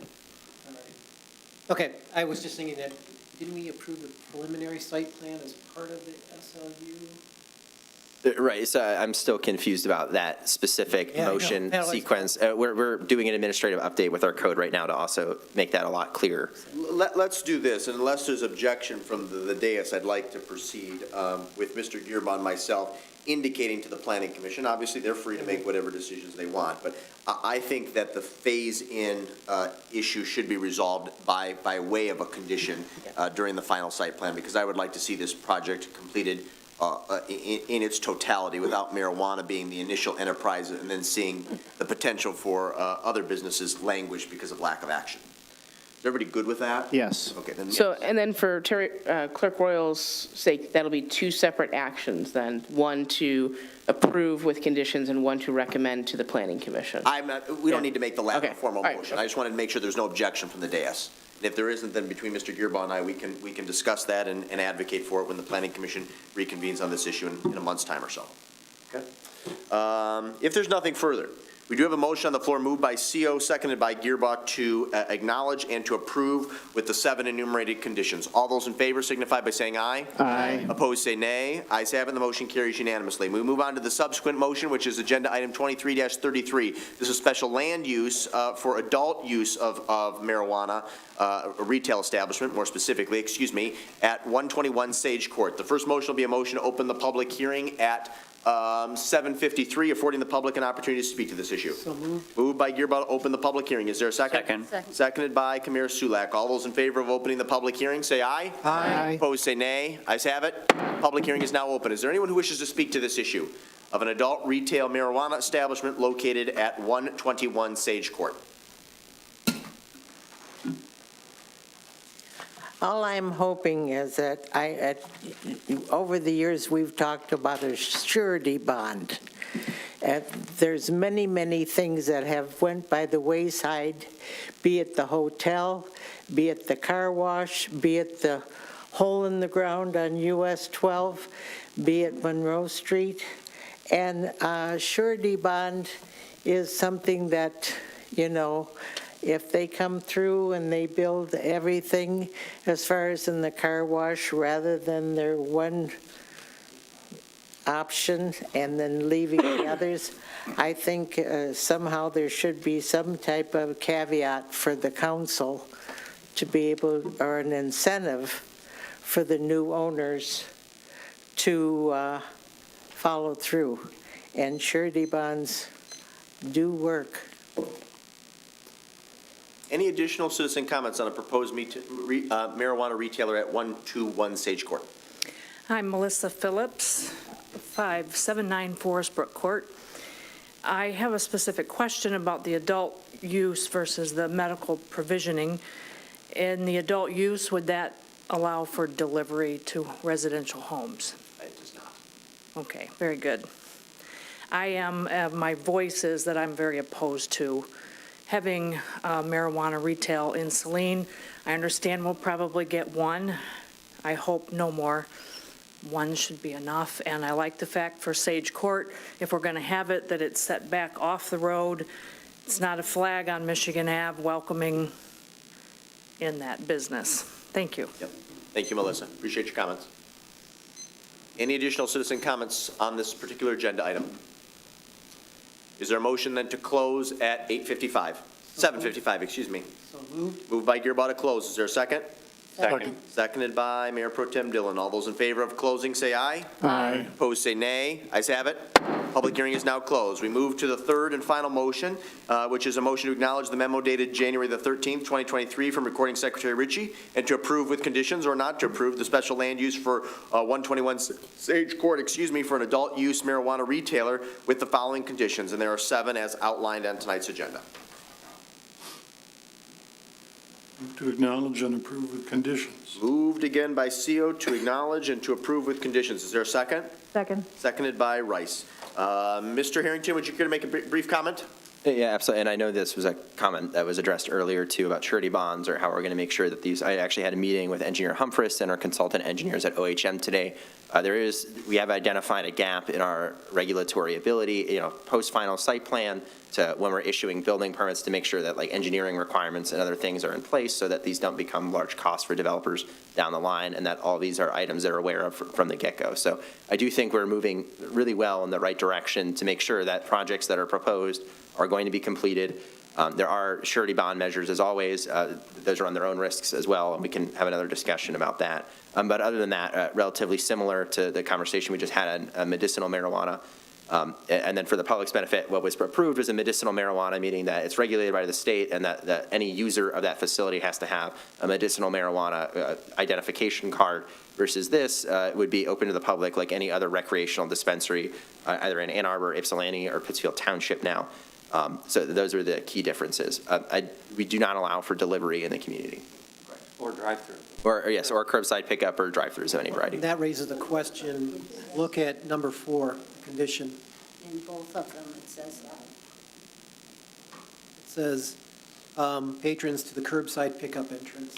Right, so that was I think we established that. So it gets tricky with the SLUs is some of this is information that's meant for the applicant to answer sufficiently for your approval. Some of it is a hard line condition. So assuming that these items are met, in any event, we can absolutely establish a condition that prohibits curbside pickup. It might have been an oversight at the last planning commission meeting to not have that. I brought it up. Okay, so then we might have added it at that point. I don't recall.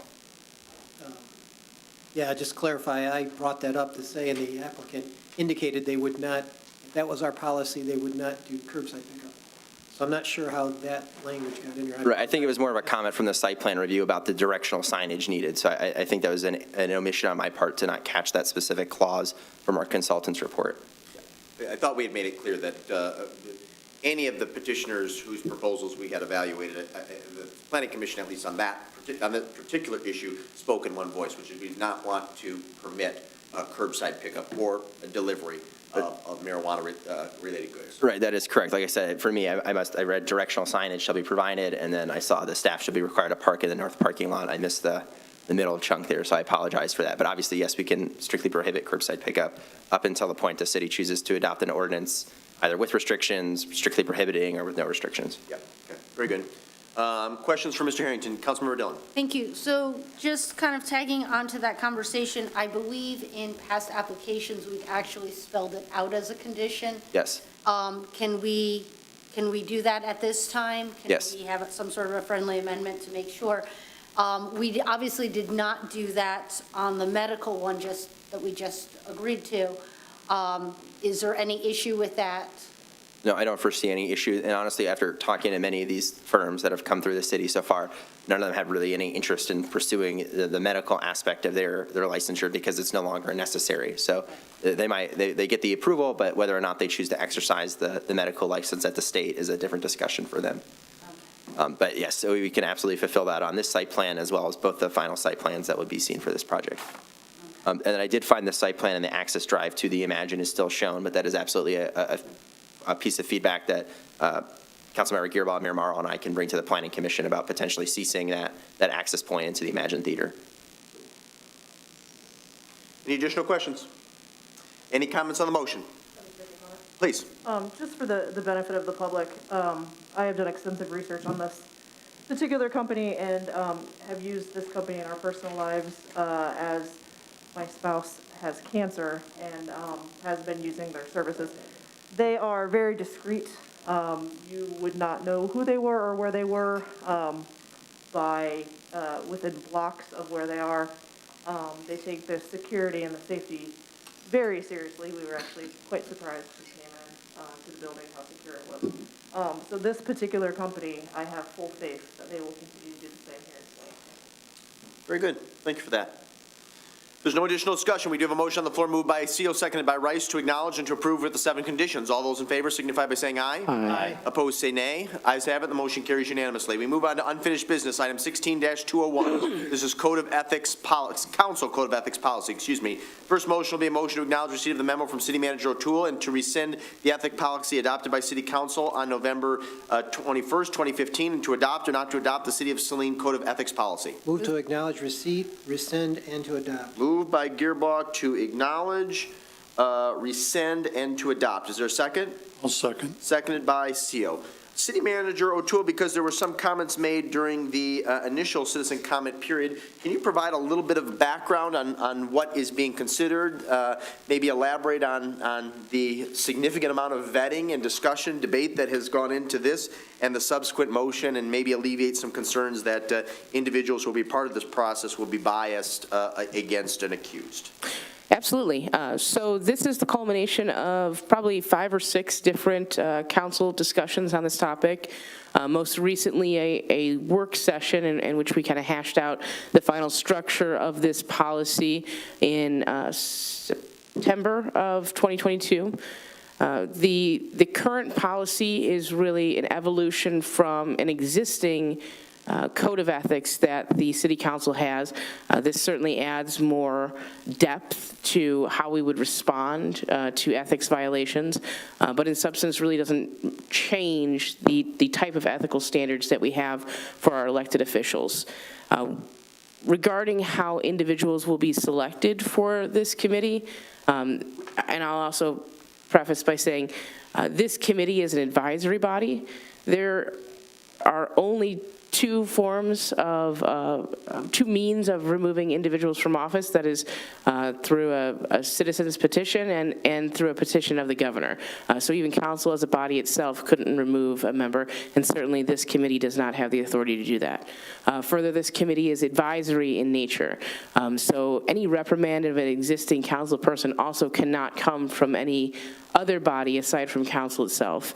Only council as a body can make the final determination. This body, much like many of our other committees, serves in more of an advisory nature, perhaps more because of their expertise, as we'll see in the bylaws, which is the subsequent motion. They will have a certain degree of insight into matters of government, law, and ethics. Very good. Are there questions or comments from City Council members? I'll start with Mr. Gearbaugh and then transition to Mr. Seal.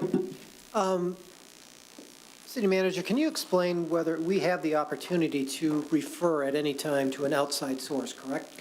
Absolutely. This is a policy of the cities, and certainly the committee itself also has the option to recognize when a matter might be something that would be appropriate to defer directly to legal counsel or some sort of outside counsel. But again, the obligation to, I guess, self-police counsel rests solely with this body. Thank you. Anything else, Mr. Gearbaugh? No? Mr. Seal? Yes, thank you, Your Honor. I read through the bylaws, the proposed bylaws, pretty carefully. The one thing that was not explicitly stated are the meetings of these, the hearing be a public meeting. Yes, similar to all of our other committees and commissions, this would be a public hearing.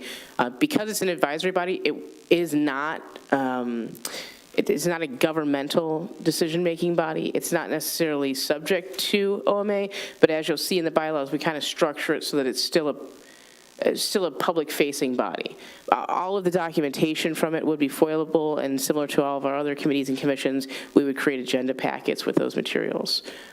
Certainly, some matters may arise which could be exempt from FOIA, or because of the nature of them, we do have to protect people's personal information, but that would be reviewed by legal.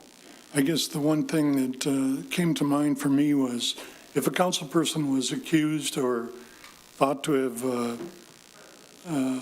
revealed something that occurred in closed session, and that was the issue before this committee. So we're talking about the bylaws right now, and technically the action is the policy. But to answer that question, if it is related to the disclosure of information received in closed session, that is that is a legal matter. So that is not something that this committee would hear, because they, as the committee, would not be permitted to know the contents of those sessions. Right. Okay, thank you. Any additional questions regarding this motion, Ms. Dillon? Thank you. I had an opportunity to speak with the city manager earlier, and I just wanted to share that conversation with everyone. The makeup of this body is 3 members, 2 alternates.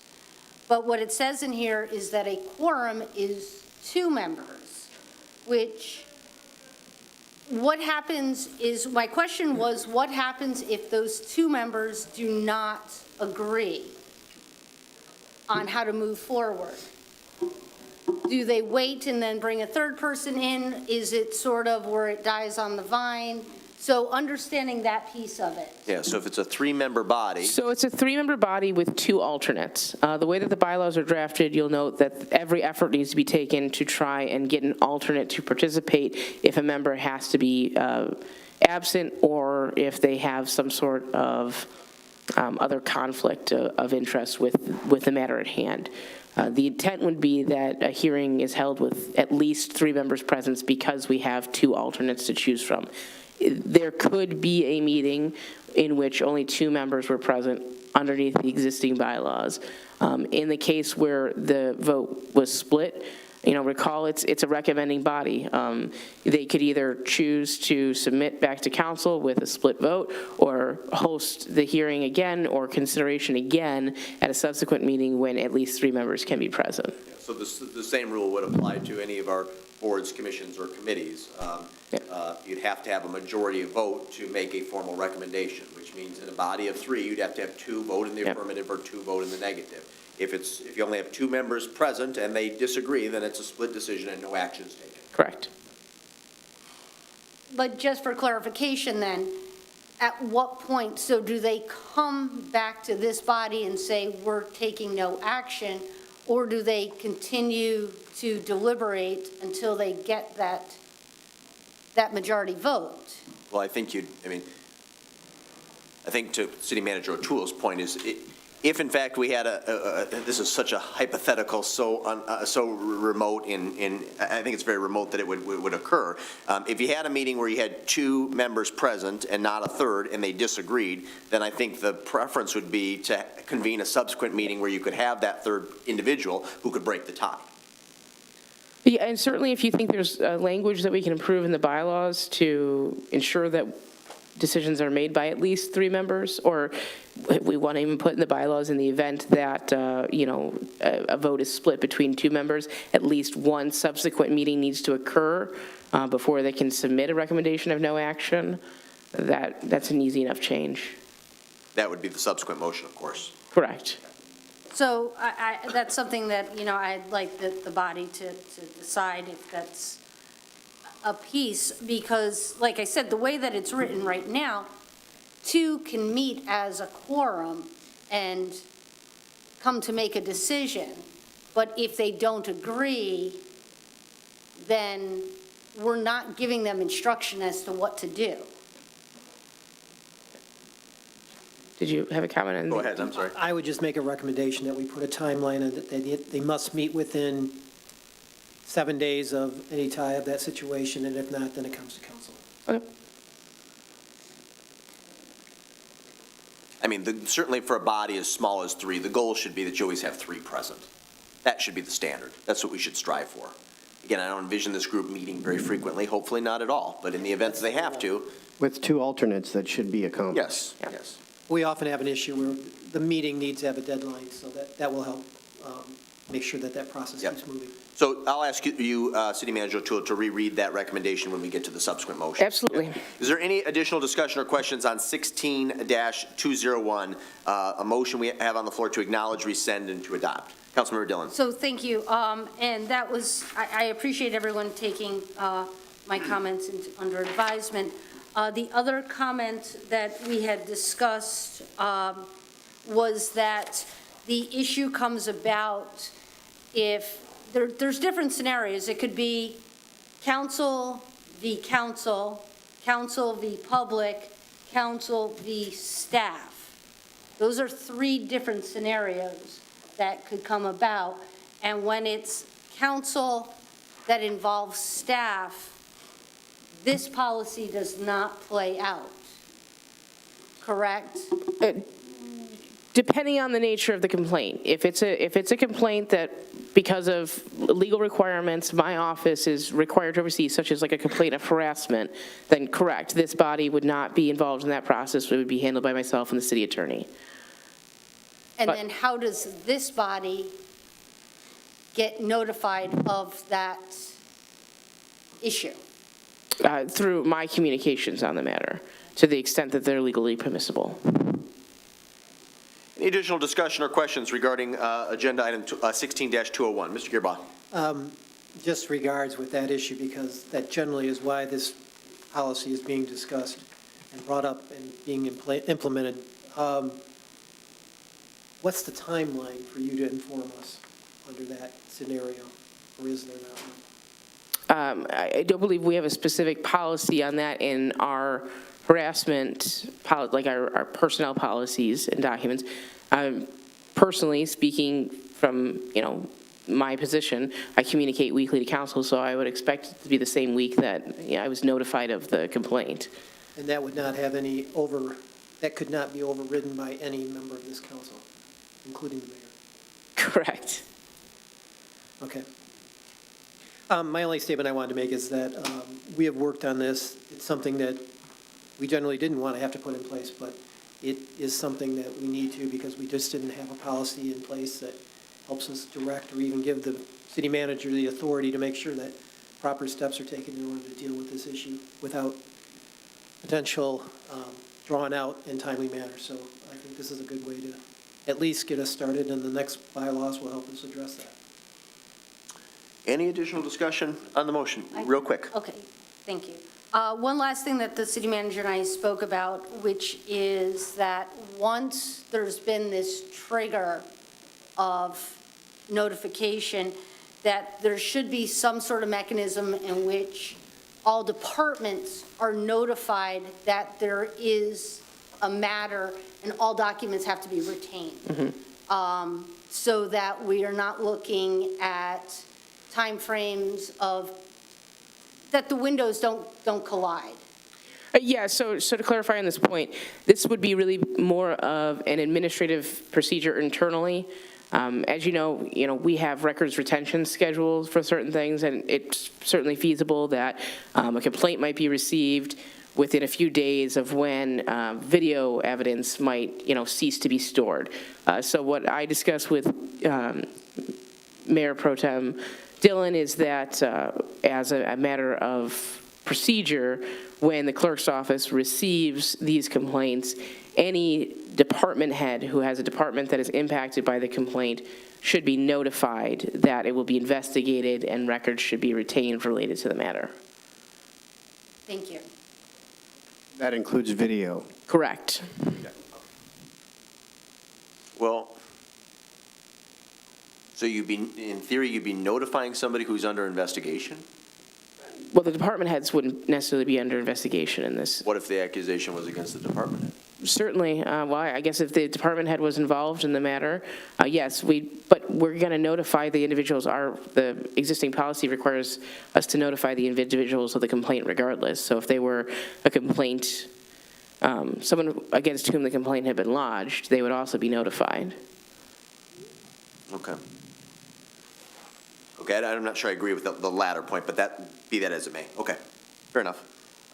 There's no additional discussion on the motion. We have a motion on the floor moved by Gearboss, seconded by CO to acknowledge, rescind, and adopt. All those in favor signify by saying aye. Aye. Opposed, say nay. Ayes have it, the motion carries unanimously. We move on to unfinished business, item 23-40, Board of Ethics bylaws. This will be a motion to acknowledge receipt of the memo from City Manager O'Toole and to adopt or not to adopt the Board of Ethics bylaws. Move to acknowledge and adopt.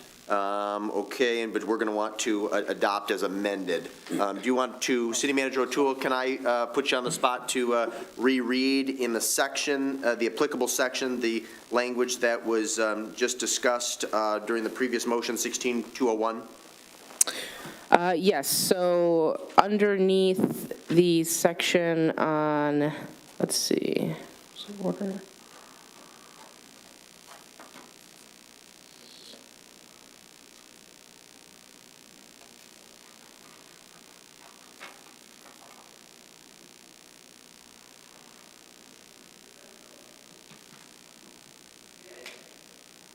I would say probably underneath section 3.1 on meetings, we would add language that in the event that a tie occurs on any vote of recommendation, the body must meet again within, and I would say, probably 14 days to give people a little bit more time with their schedules. Within 14 calendar days. Within 14 calendar days.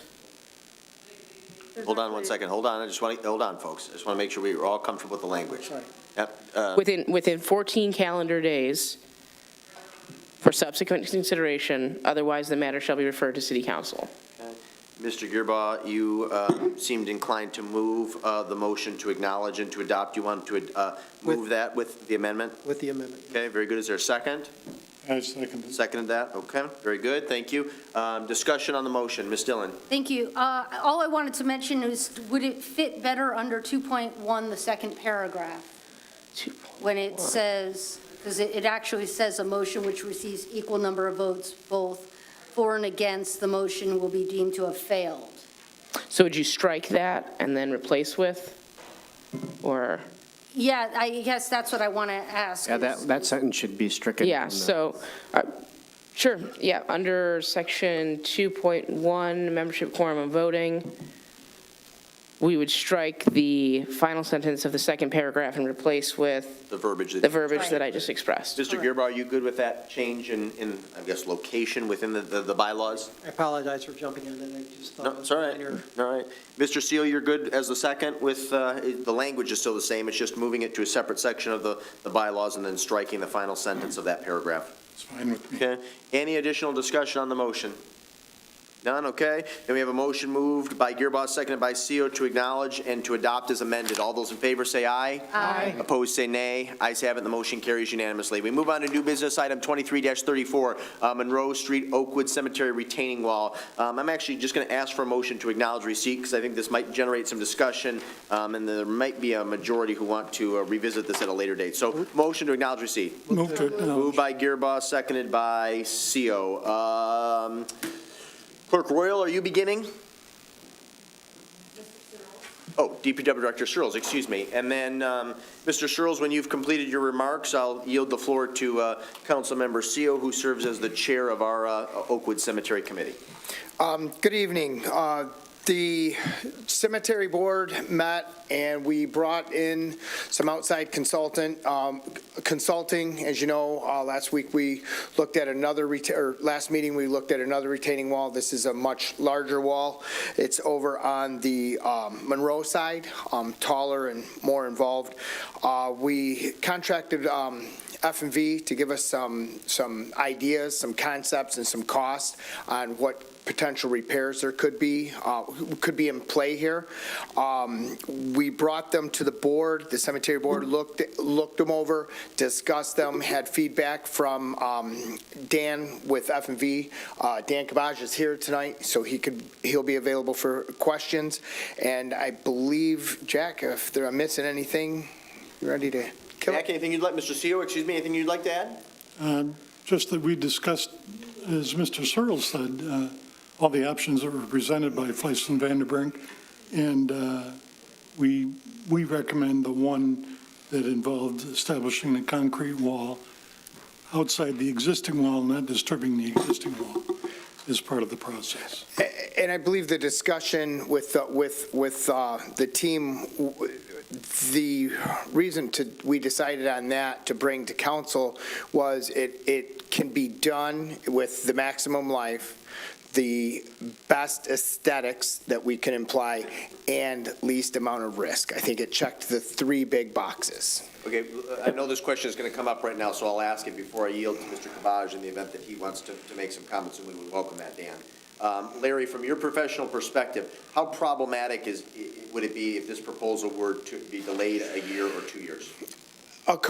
Mayor, a couple months ago, it wouldn't have been this burning, I guess, but we've seen a little bit more deterioration on the surface of that wall recently, and I don't think it's imminent, but I certainly know the consequence if we let this one fail. Okay. And so, again, in your professional judgment, at what point do you think we reach the point of failure?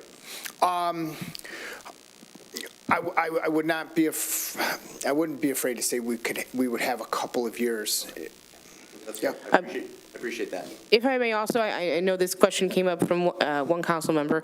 If it helps to clarify the point, council is not being asked tonight to commit funds. So potentially the motion could be changed to read, instead of to approve, not approve the recommendation, but to acknowledge the recommendation. The actual authorization of funds will occur once we actually have bids returned. Yep, fair enough. Appreciate that clarification. Appreciate the answers on the fly. It's generally not my prerogative to do that because asking questions in advance usually drives better analysis and better answers, but thank you for that. Mr. Kabaj, appreciate your patience here this evening. Is there anything that you would like to add?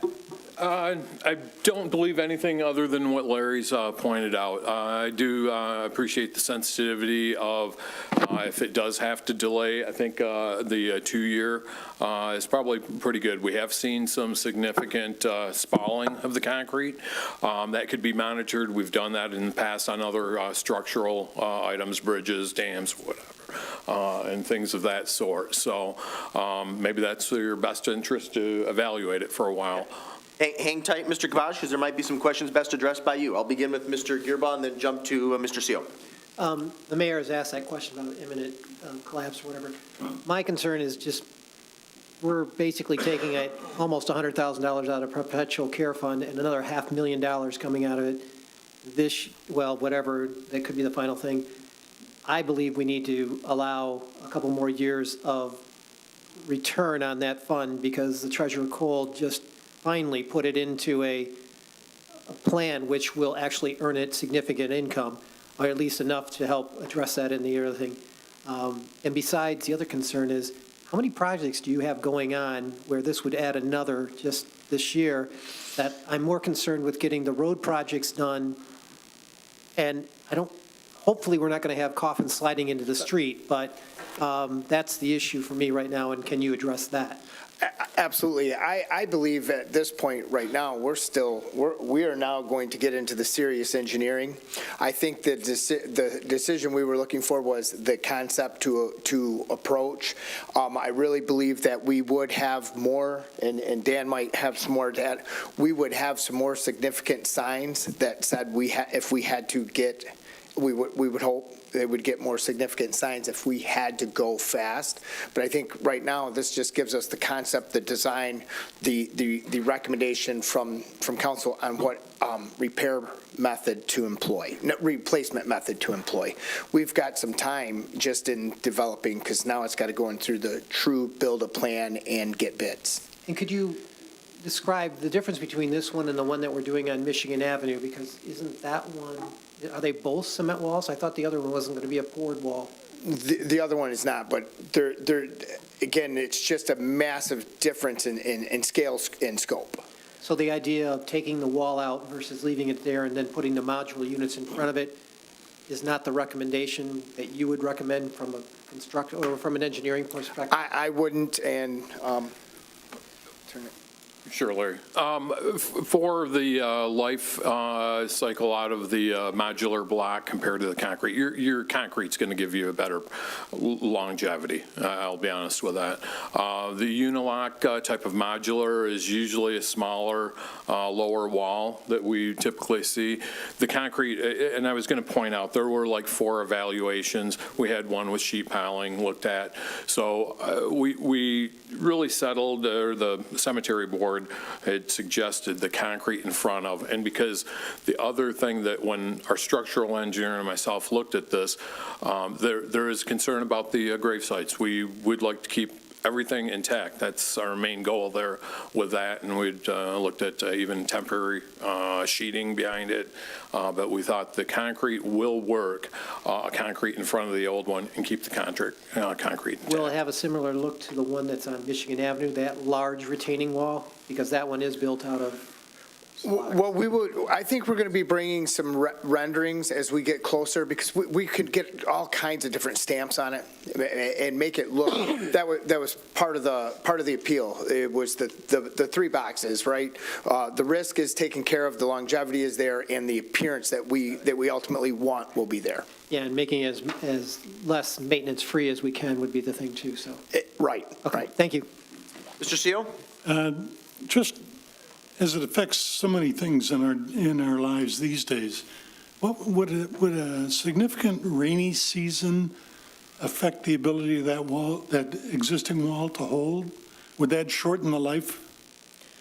The existing wall, I think at this point, if we're going to slowly approach it, or slow our approach to this repair, we will have to keep an eye on it. In a heavy rain season, absolutely, it could have more of an impact, quicken the rate of failure or quicken the rate of decline. Right. So we would definitely want to keep an eye on it, because it would be a big impact if it failed unexpectedly. Oh, yeah, we don't want that. Very good. Additional questions? Mr. Mayor Sulek? Yes, thank you. Part of my question was just answered. Is it too much to check on it once a month, or just get it in the book so it doesn't get forgotten? Well, DPW has crews down there like every week. Okay. Yeah, we and it's in a normal, it's easy to see. Yeah, in short, yes, we do keep an eye on that wall.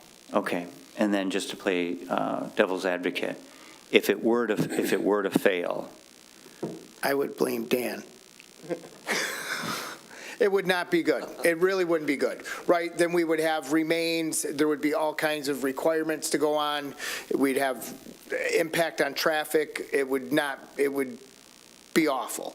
But I don't think, I don't think we're in a situation where that wall is giving us the signs that it is going to fail in a very short term. Okay. One thing upon that, too, if it was looking like it's getting severely worse, the spalling and the leakage of water behind, there is settlement at the top. I talked with our structural engineer. You could always put a temporary sheeting in front of that. That would at least give you a little bit of time, but I don't think you want to rely on something. If it does start to deteriorate badly, this monitoring monthly, or however the DPW wants to do it, definitely you want to look at. Okay. Anything else, Mr. Mayor Sulek? That's it. Thank you, sir. Let me jump back to jump now to Mayor Pro Tem Dillon and then Mr. Delarico. Thank you. I think we've talked about that wall since I've been on council, and at one point, we've done a lot of different things to it, sort of slow fixes to it. Are you going to be removing the staircase that's there? Because that's what we were always told was the issue. No, we're going to be building a new wall in front of that wall and leaving the stairs there. Because isn't that what's bowing it out, is the stairs and the moisture? Dan, maybe you could help me with that one. Right now, those weep tiles are kind of filled in. Those are old. They naturally will drain what's behind the water out onto the street. You see the maybe 2-inch holes along that wall. When this is fixed for a permanent measure, we would want to, I think on a couple of the details that were in the sketches, we do have an under drain behind that. So that would help with the moisture. But the stairways pushing pushing out. I think we would cut back on that when we do the permanent fix. I don't think the stairway itself is pushing, but we're going to have to make accommodations on that. Okay. I don't know if that answers. And then as a near-term, short-term fix, can we just brace the wall? To keep it from falling, I mean, can we brace it up? I guess if we got to the point where it needed it, I'm sure there could be something figured out. But I think if we needed a short-term hold it together while we finished up a plan because something changed in how it was degrading, we would probably drive sheeting behind it to hold that weight to give us time. Okay. How close are remains to that wall? As they migrate, they could be close, very close. I mean, will we need to move them to do construction? No, that was one of the reasons this was such a good option, so we did not have to get into exhuming. Okay. I will say that I do share Mr. Gearbaugh's sentiment that this will really take a huge hit to the Cemetery Perpetual Care Fund, which makes me very uncomfortable that we will not have a means of building that up once it, I mean, it's going to take much longer to build it back from that point. So if at any way that there is to do, you know, to phase this project, or so that we can build some more revenue and reserves, I think there's a couple other avenues that we're looking at with the cemetery right now, is to start to build up some of those funds a little bit more, I think is something that I would like to pursue. Mr. DeLorco? It's clear that what's giving some of us pause is the amount of money that's going to take to fix this thing. And just thinking about what could cause that number, that projected number, to go even higher is the footings that are underneath that wall. Has there been any sampling done to determine what the material is that those walls were built on, the footings? I'm gonna shoot from the hip and say no at this point. Because if you have to cut through the footings to put the new wall in front of it, you're going to weaken the integrity of that wall. Yeah, that's why after this, our next step would be get into the actual engineering of the new wall, so that we made sure I don't think it was proper to spend a lot of money on that right now just to come up with Yeah, I'm just, I don't want the bid to come back at $800,000 when it's projected to be $500,000, because we got to move fieldstone out from underneath that wall to build the new wall, or whatever the case may be. Yeah. That's the thing I'm concerned about. Yeah, I understand. Okay. Again, we haven't done the actual engineering of this wall past making sure that there is good plans to work off of, good concept and plans that would work for that replacement. Okay, understood. Thank you. Any additional questions for staff regarding the motion? And again, we just have a motion to acknowledge receipt on the floor.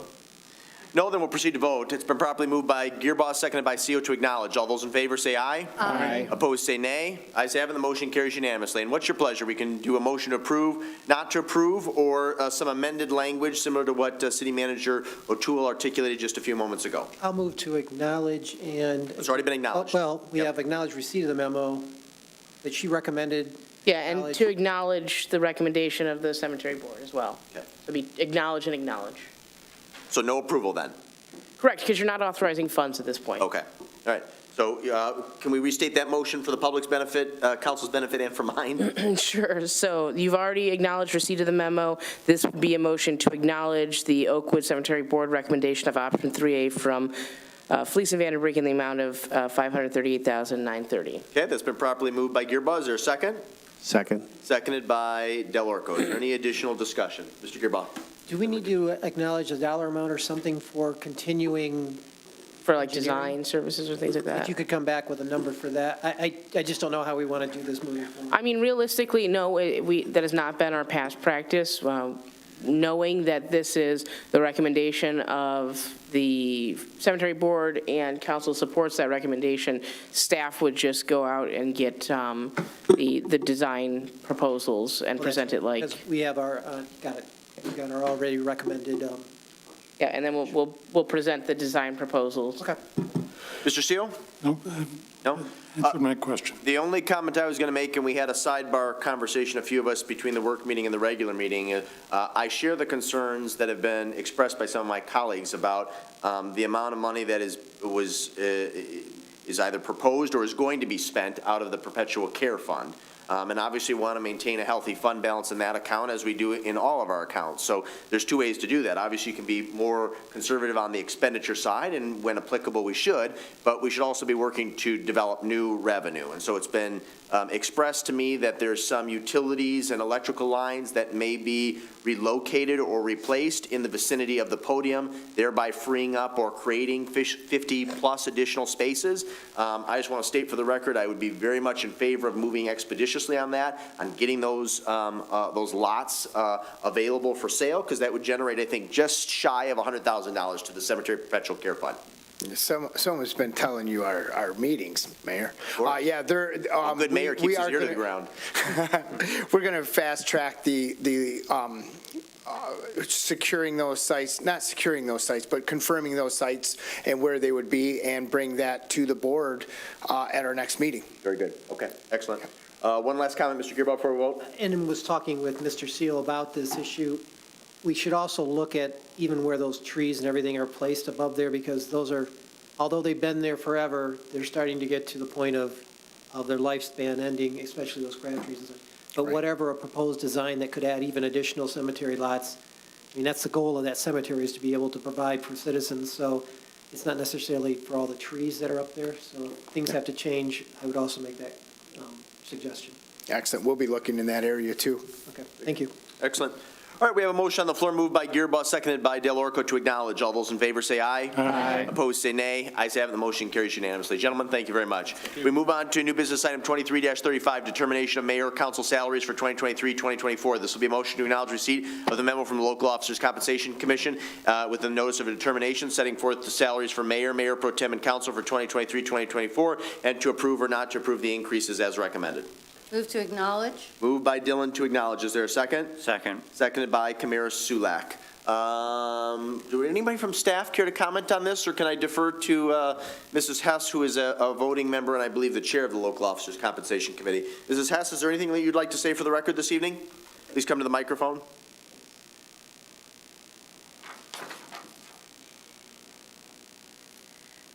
I had to ask what the percentage was of the staff when they got their contracts, and so that was addressed, but it came like $250, I think, and so it was thrown out, and I feel it's very, very low, and I do know the time you put in, and I do know if it was ever put the hour that you make an hour, it's unbelievably low.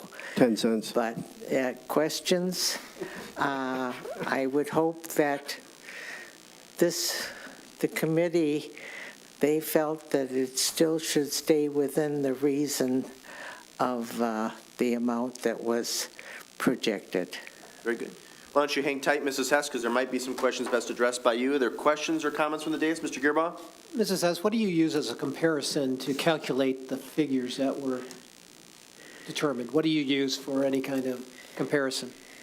Well, the basic, we do have the history that is given to us by staff as far as other communities, and be them full-time.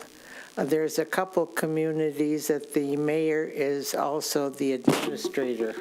But, so that was what we used for a comparison of, if that helps. Any additional discussion or questions for the chair of our Local Officers Compensation Committee? Ms. Dillon? So thank you. So based on that, were we low, were we high, were we right sort of, in the middle? I personally think it's a little low, but statistic-wise, it was in the ballpark because, I would kind of give to the, as far as the city administrator possibly to answer that, because, and also the clerk was given us the information, so they might be able to make a comment on the ballpark figure. Go ahead if you have additional questions. Oh, thank you. So just in comparison, though, it's like we can't really compare our salaries to staff because we don't get the benefits on any level that staff has that factor into salaries. So trying to figure out how to match that and find that balance. Because it seems, I hate to say excessive for us. If you go by percentage, by dollars, it's nominal. But that's how our salaries are structured. And so trying to understand how that relates across the board.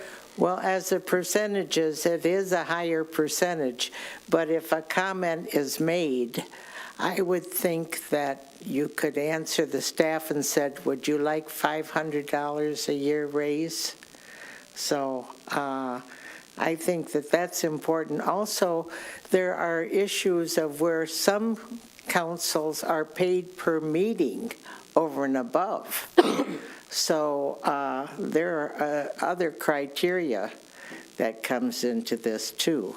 But I do agree the percentage was higher, but that's because the salaries were very low, and to put that percentage on, it came out a pittance. Thank you. Any additional questions or discussion? Mr. Kamir Sulek. Yes. Doesn't the Michigan Municipal League do studies and track, to some extent, the salaries of staff and councils? I think that's where we were given the information that the city clerk gave to us to work with. I think it came from MML. I'm not sure. She would know. Care to comment? I think it came from not only MML, but it was also through communities that are like size, like Chelsea, Milan, places that had similar sizes, Saline. So that was given to the public. Sounds like credible data. Thank you. It was. If there's nothing further, we have a motion on the floor moved by Dillon. Thank you, Mrs. Hess. Moved by Dillon, second by Kamir Sulek to acknowledge. All those in favor signify by saying aye. Aye. Opposed, say nay. Ayes have it, the motion carries unanimously. Is there a subsequent motion to approve or not to approve, or no action? Move to approve. Moved by CO to approve. Is there a second? Second. Seconded by Kamir Sulek. Any additional discussion? Go ahead, Mr. Girba. Do we have any numbers, when you mention comparison, what is Milan receiving? Do we have that information? My only one thing is that as we look at, we're talking about cuts and everything and understanding how to make money savings for the city and so forth, it's difficult. We postponed the 2020 increase because, well, I voted against it. I believe it got increased anyways, because of the concerns with this type of situation. As we know, inflation has gone up. There's a number of other things. I'm looking at it, on our average, we probably receive about $160 a meeting, if only just counting the meetings that we actually attend in terms of just our regular meetings. But we all know that each one of us attends at least one or two more based on our committee and other appointments. So as it starts getting down there, the amount that we're paid is minimal. It depends on what you consider a reasonable reimbursement for us, some of us, in terms of our abilities and skills, or the issue is this all a volunteer source? And I guess that's going to be the concern of individuals, is whether or not, when we incur expenses and so forth, do we as a city reimburse those individuals, or is it just more of an issue of we should be on a voluntary approach and consider this a privilege? So those are the concerns that I bring up and have to weigh each time I look at when I approve these. Times I have approved them, times I haven't. So tonight may be an issue for me. Yeah, if I may, Mr. Girba, I certainly don't do this job for the money. I do it because I'm passionate about the community and its future. And as you just articulated, in light of essentially an austerity budget that we'll be considering later this spring and likely have to consider again in 2024, that will actively consider cuts and consolidations and some reductions in services. I do not feel comfortable accepting an increase, albeit a very nominal increase. So the motion that's on the floor to approve, I will be voting against. Any additional discussion? Ms. Rice. I also have similar feelings as it pertains to my own personal willingness to spend the time and put forth the effort, knowing what we're compensated. I will, however, like to acknowledge that the next couple of years in particular, I foresee that council will be spending additional time as we go through the wastewater treatment plant rehabilitation process and as things come up. But I just want to acknowledge that we are all aware of that our time and our energies will be, perhaps stretched a bit over the next couple of years. But with that, I would also vote no to an increase in pay. Councilmember Dillon? Thank you. I think at this point, I appreciate what everyone is saying on both sides of the issue. They're all valid points. I do want to look forward to what future council members may expect. Not everybody may be expecting to do this job for free. And so as we talk about the next generation of people, I do believe that there does need to be some sort of financial, incentive for people to want to do this.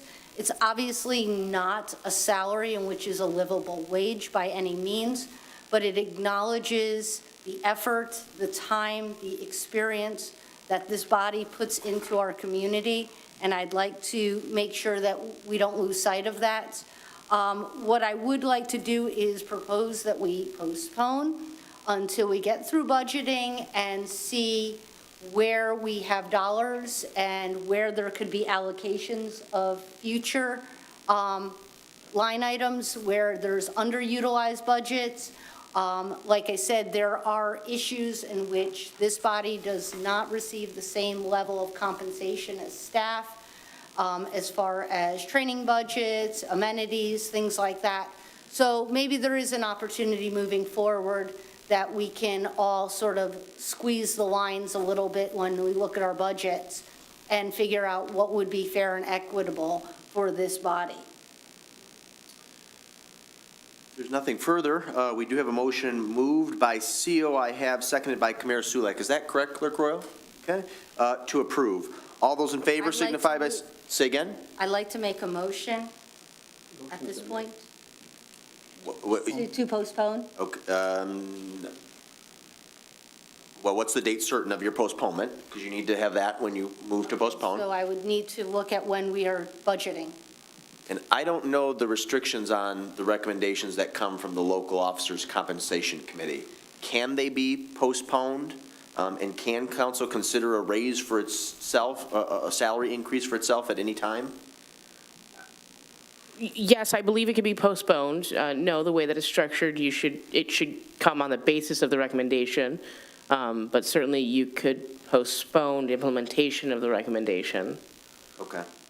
For example, this aligns with the calendar year. If you wanted to postpone to align with the fiscal year instead, that could be done. In which case, you probably wouldn't want to consider again until we were towards the end of our budget season and we had a better idea of final numbers. And that would be, I would say, the second meeting in April. We'll have already done our budget workshop. So safely May, the first meeting in May? Yeah. I'll second that postponement. We need a date certain, though. Oh, sorry.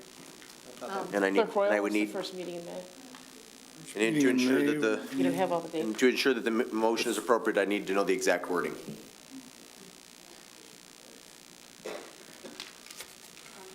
Just waiting on the dates.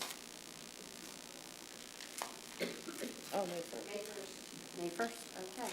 So move to postpone consideration for compensation to May 1st? It should really be postponement of the recommendation from the local officers' compensation Okay. committee until our next regular, or until our first meeting in May, 7 PM on May the 1st, 2023. Correct.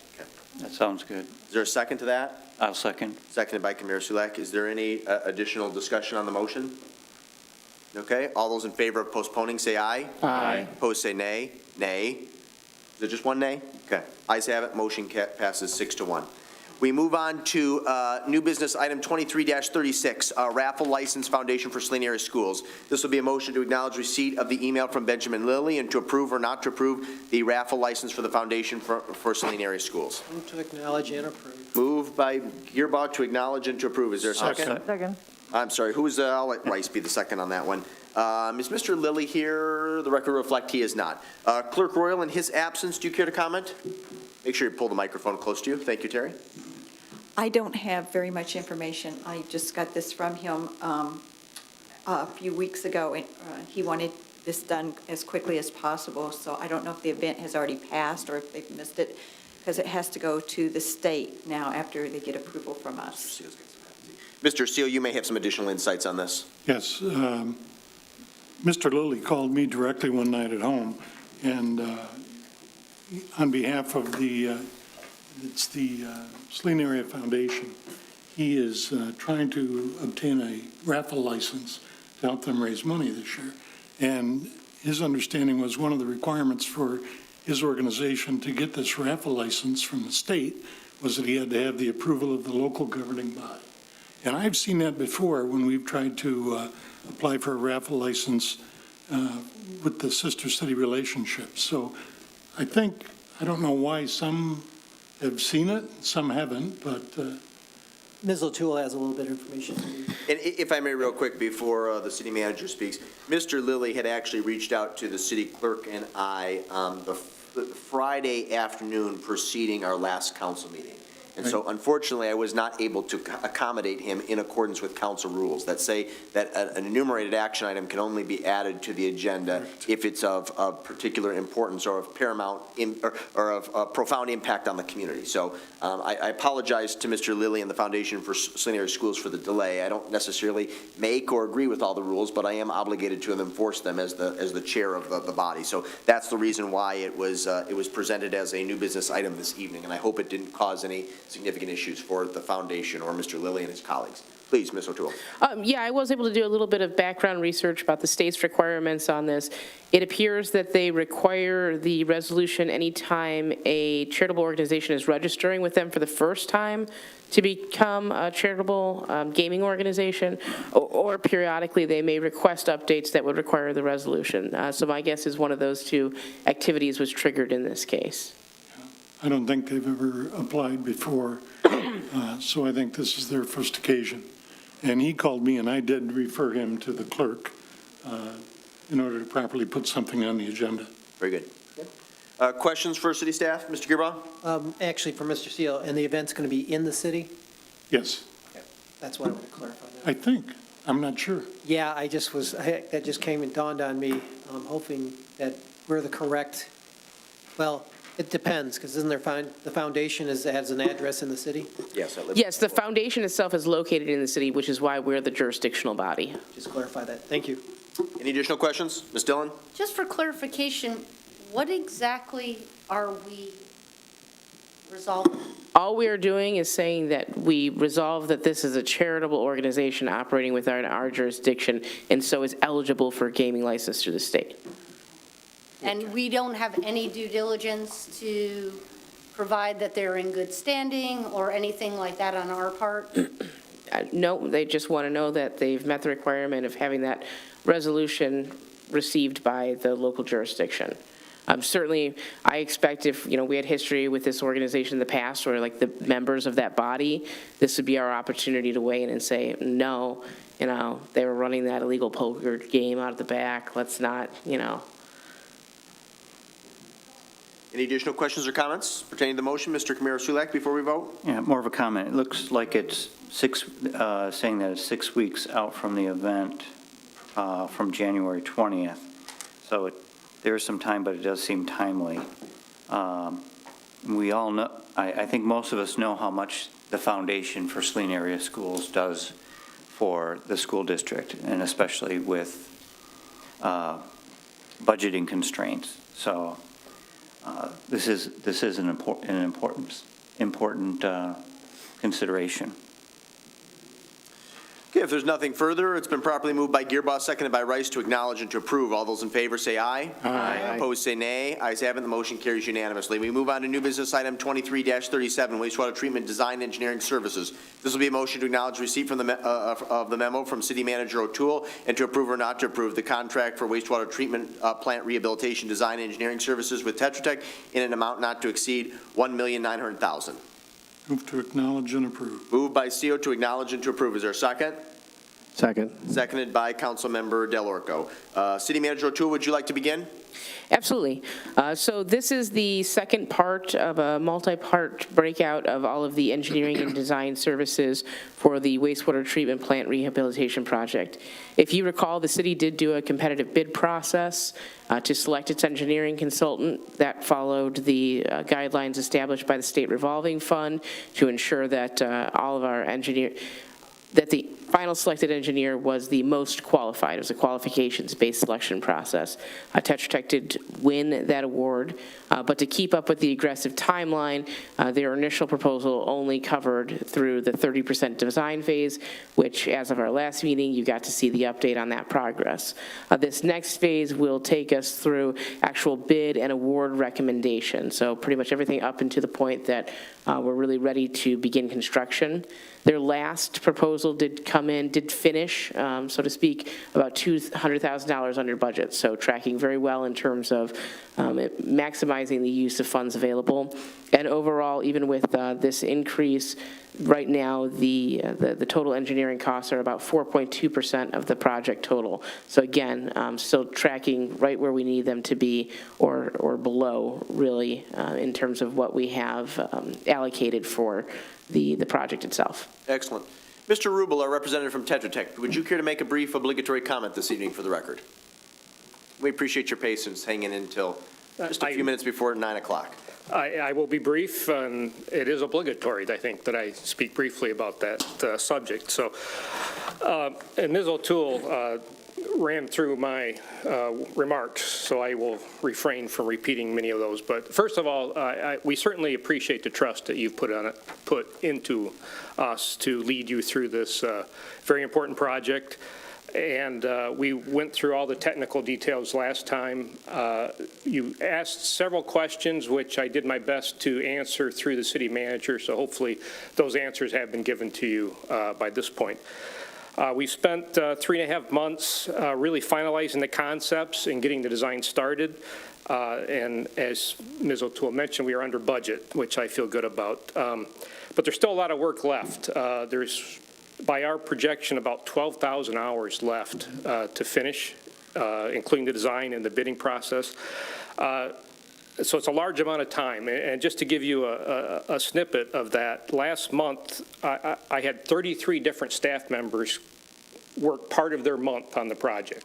That's not 33 full-time equivalents, but there's 33 different individuals at some point helped move the project along. And I would bet that's going to be over 40 this month as we really roll at this point. So I feel, although it's a very large number, I feel very good about the percentage of the project. To be at roughly 4% is actually amongst the lowest that I have seen on a big complex project. And I believe it's due to our familiarity with your site. We don't need to learn about your site. We have hit the ground running, and I think that efficiency will continue through the end of the project. So at that, I will conclude the brief part and certainly be available to answer any questions. Very good. Hang tight in the event that there are questions or comments that are best addressed by you, Mr. Rubel. Are there questions for the city manager or for our guests from Tetra Tech? Councilmember Dillon. Thank you. So once we close on our revolving fund loan, these dollars will go back into the sewer fund. We're just sort of forwarding it. Correct. These are fully reimbursable expenses once the loan proceeds are realized. Thank you. Additional questions or comments? It was easy tonight, Brian. Thank you. Appreciate your time. City Manager O'Toole, thank you for your analysis. Is there any subsequent discussion on the motion? It's been properly moved by CO, seconded by Del Orco to acknowledge and to approve. All those in favor say aye. Aye. Opposed say nay. Ayes have it. The motion carries unanimously. We move on to new business item 23-41. This is 2023 Ford F-550 Super Duty Truck. This is a pretty straightforward motion. One, to acknowledge receipt of the memo from DPW Director Searles and to approve or not to approve the purchase of a new 2023 Ford F-550 from LaFontaine of Lansing in the amount of $54,860. Motion to acknowledge and approve. Moved by Camara Sulak to acknowledge and to approve. Was that seconded by Dylan? Yes. Thank you very much. Mr. Searles, if you would care to comment, and per some statements that were made during the public comment period, if you'd talk about the competitive bidding process that's done for vehicles of this nature, that would be great. Yes, Mayor. With this vehicle, we did check the purchasing collectives, which usually gives municipalities a price break. This vehicle did not have one. No, none of the collectives had this vehicle on it. This did go out for open bid through BidNet. It was advertised. We took the lowest qualified bidder, which there was actually only one. That's one of the downsides of the inventory right now, but we did get what everyone feels like was a very good price on it. With the upfit not known right now, we do not expect it to be over $50,000. We're going to come back to council for that upfit. We're going to bring that back to council so we know. It is being purchased through the VERF. It was budgeted for. It was in the council-approved VERF, and we will, and it is split out of the accounts based on the estimated usage of this vehicle. Good. Questions for our DPW Director? Mr. Camara Sulak. So this truck will be able to plow snow? Yes. And be able to do, help out until we get the main, the big truck that costs a little bit more? Yes, this truck will be full service for Public Works. We'll use it for a lot of our work. And snow plowing is one of the jobs. Okay, and we'll recapture some funds by selling the existing 1999 truck, right? Yes. Okay. We will put it out for auction. Okay, very good. Thank you, sir. Additional questions, Ms. Dillon? Thank you. Is this truck, it's a standard two-wheel drive, not a four-wheel drive vehicle? Yep. Is that normal? Yes, for our uses, yes, for this truck. Our big trucks are also, they don't have any four-wheel drive on them either. And do our new vehicles come with GPS, like built in, like so that we have vehicle tracking? Well, the simple answer, no. Just let me clarify, it's not that I want to track what you're doing. I think it's really cool when I look at communities where you can see where the snowplows are. I think that would be a really great interactive map for us so that people can know when those plows are coming around. Predict spending some money. I really do. I totally appreciate where you're coming from. We really want to get into that. We want to try and leverage what databases we have today. Fleet Tracker is on our mind. I really love what Waste Management has with route optimization. We also want to incorporate that into our leaf collection and a whole lot of other practices, jobs that we do. So it is on the horizon for us. Thank you. Go ahead, Mr. Seals. In my technical experience, those GPS usually come through the radios that are installed in the vehicles. Oh, okay. Any additional questions, comments? Larry, Mr. Searles, excuse me. Thank you very much. Thank you. If there's no additional discussion, we do have a motion on the floor moved by Camara Sulak, seconded by Dillon to acknowledge and to approve. All those in favor say aye. Aye. Opposed say nay. Ayes have it, and the motion carries unanimously. The last action item on tonight's agenda is 23-39, Du Bois Chemicals. This will be a motion to acknowledge receipt from wastewater treatment superintendent Briggs and to approve or not to approve the purchase of Delpac at a price per pound of 47 cents and to authorize, not authorize the city treasurer to amend a line item 590, 527 754 000. Move to acknowledge, approve, and authorize. Moved by Gearbaugh to acknowledge, approve, and to authorize. Is there a second to that motion? Was that by CO? Yes, sir. Thank you, sir. God bless you for your patience. Would you care to give a brief report on this issue? Yeah, this is due to increasing costs that is affecting very many things, and so they've instituted this price increase. It will cause some, as noted, an increase in the line item of about $50,000 $49,000 or $50,000 per year at this point. And you anticipate that holding steady for the foreseeable future? That increase? I hope so. I hope so. You never know nowadays with Right. how fast things are going up. All right. Questions for our wastewater treatment superintendent? Councilmember Dillon? Just for clarification, is this a process that we will use even when we rehab the plant? Yes. Yes, it is. Nothing further? Nope. Okay. Bill, thank you very much. Welcome. Superintendent Briggs, appreciate it. We do have a motion on the floor unless there's a discussion. Moved by Gearboss, seconded by CO to acknowledge, approve, and authorize. All those in favor signify by saying aye. Aye. Opposed, say nay. Ayes have it, the motion carries unanimously. We move to the discussion portion of tonight's agenda. First up is commission, committee, and task force reports from council. I'll begin immediately to my left and end with myself and Mayor Pro Tem Dillon. So, Mr. Gearboss, the floor is yours. No updates. Planning was canceled for this Wednesday, and there is nothing else with our risk until we meet this Friday. Okay, very good. Mr. Del Orco, any commission, committee, or task force reports? Not until next meeting. Environmental meets in the third week, and so does code reviews. Okay. Councilmember Rice? No updates from Historic District or Parks, but I will say that we had a very productive first meeting with our Saline City Council and Saline Main Street Committee, and lots of great ideas were shared. We shared all of our goals, and we will be getting back together soon with Saline Main Street coming back to us with some of their strategic planning needs for the upcoming year, and we will look to see how they fit with the city's goals. Excellent. Councilmember Kamir Sulak, any commission, committee, or task force reports? No, all my committees meet in the next week or two. Okay. Thank you. Mr. Seal? Yes, sir. It was January the 26th, which was last Thursday, I think, a week ago Thursday. Sounds about right. At 4 o'clock, we had a special meeting where we met with Mr. Kabaj, and he helped us develop the recommendation that we looked at tonight at council for the cemetery wall. It was the next meeting is coming up in 2 months, April. Very good. Councilmember Dillon, or Mayor Pro Tem Dillon, any commission, committee, or task force reports? I think the only one since our last meeting was the Saline Fire Board met. We had a work session and a regular meeting, and we will be bringing a budget and some other items to this body in the near future. Very good. Let's transition to the last item, which is reports and other announcements. I'll begin. I believe Mayor Pro Tem Dillon and Councilmember Gearbaugh were in attendance along with myself last Thursday for a town hall on the city's new rental inspection program. It was very well attended. We got a lot of good feedback, some positive, some negative, but good. I thought Mr. Radzik from Carlo Wortman did an excellent job providing an overview of the policy and addressing questions and concerns.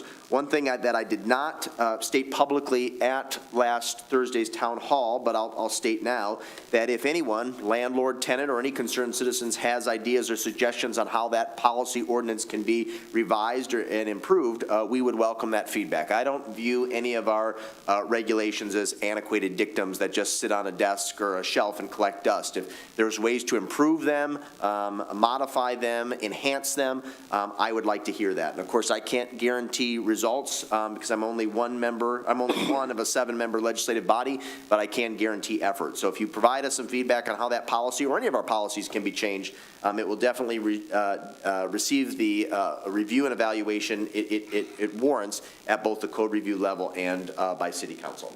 Mr. Gearbaugh, any reports or announcements? Just a couple. I want to invite all the individuals in Saline to attend the Historical Society's The Underground Railroad in Michigan on February 12th at 2 p.m. in the Brecken Room. That's part of our Black History Month recognition. And also, I want to mention that I had the opportunity to participate in one of the focus groups with Main Street and other members of property owners and such that were downtown to discuss their strategic plan and meet with their consultant.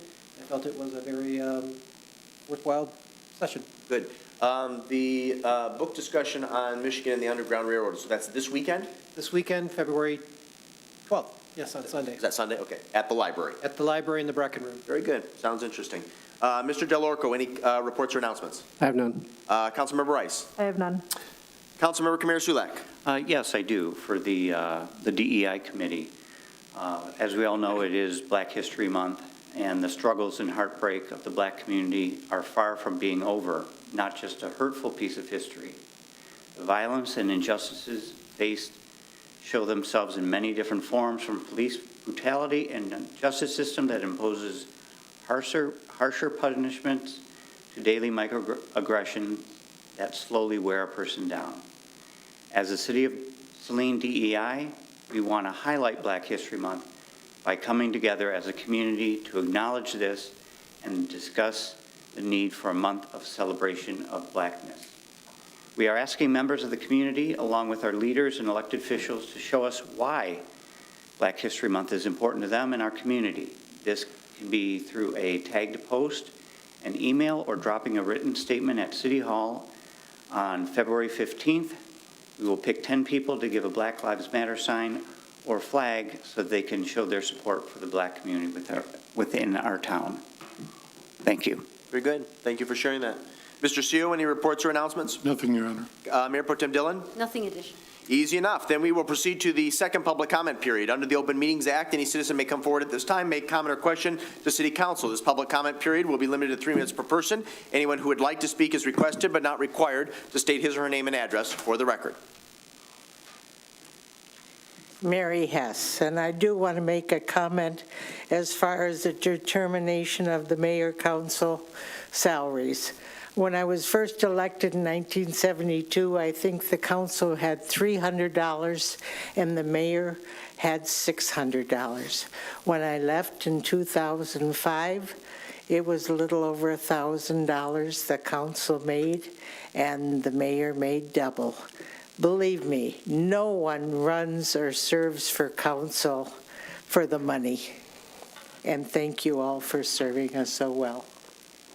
Thank you, Mrs. Hess. Any additional citizen comments? You may discuss anything you want at this time, but you will be limited to 3 minutes.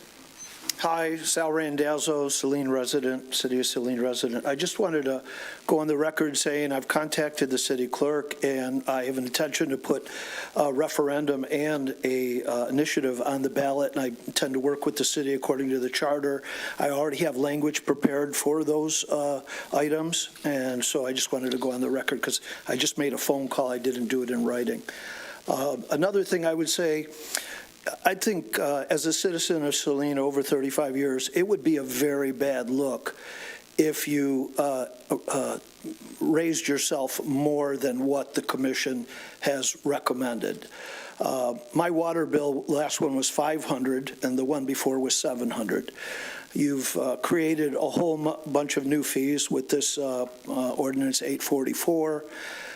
The average family, I believe, they're saying is about $6,000 a year purchasing power deficit from a year previously. So the people of Saline, along with the high prices and fees, and, let's be honest, the services haven't been stellar. So I think to not take the recommendation of the Commission for Salary and try to raise yourself more would be a bad look. Thank you. Thank you, Mr. Randazzo. Any additional citizen comments? You may discuss whatever it is you'd like to discuss. Good evening. My name is Cheng Ming Fan, local social entrepreneur. I want to say something out of my heart first. Thank you. You are good people. What I mean people is, as Mr. Lincoln, before he died, but the government, not parish. The government he mentioned about is of the people, by the people, for the people. You are people, not robots, not horse. Even robot and horse need energy input. Otherwise, it will not run. I'm talking specifically about the compensation or salary or whatever you call that. It's off balance. It is time for us not to check. It's a balance. Check, check, check. It's not good. Check balance, check balance, check balance. This country, since day one, is kind of check and balance, is wobbling, dancing back and forth all the way until now. It is the time for us to talk about that. What do you get? The money. Is it off balance? And how much? Based on the spirit, altruism, or based on what it is we call that market value or contribution, what do we call that? But now I think it is too much socialistic. We ask you not volunteer only. You contributed more hours, great job, I'm the beneficiary. But I think it is time for us to talk about as a series, not just this local government, not just this area. So let the people decide. And some of you really know that is off balance. But in a way, they say the other way around. I don't feel comfortable. This is not China, communist country. To each according to his need, from each according to his spirit, to his needs. That's not working well. So I don't know, is it 2 minutes or 3 minutes already? You got 30 seconds.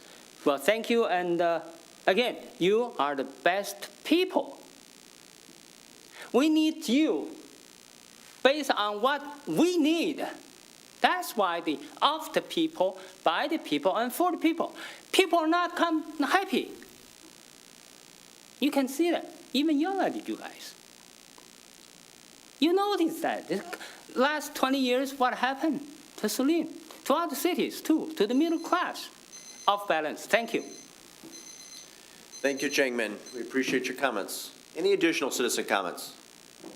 No, well, just to clarify one thing, legally speaking and in terms of our rules, City Council can either accept the recommendation of the Local Officers Compensation Committee or we can reject it. We can't increase what that group proposed, but I appreciate the comment.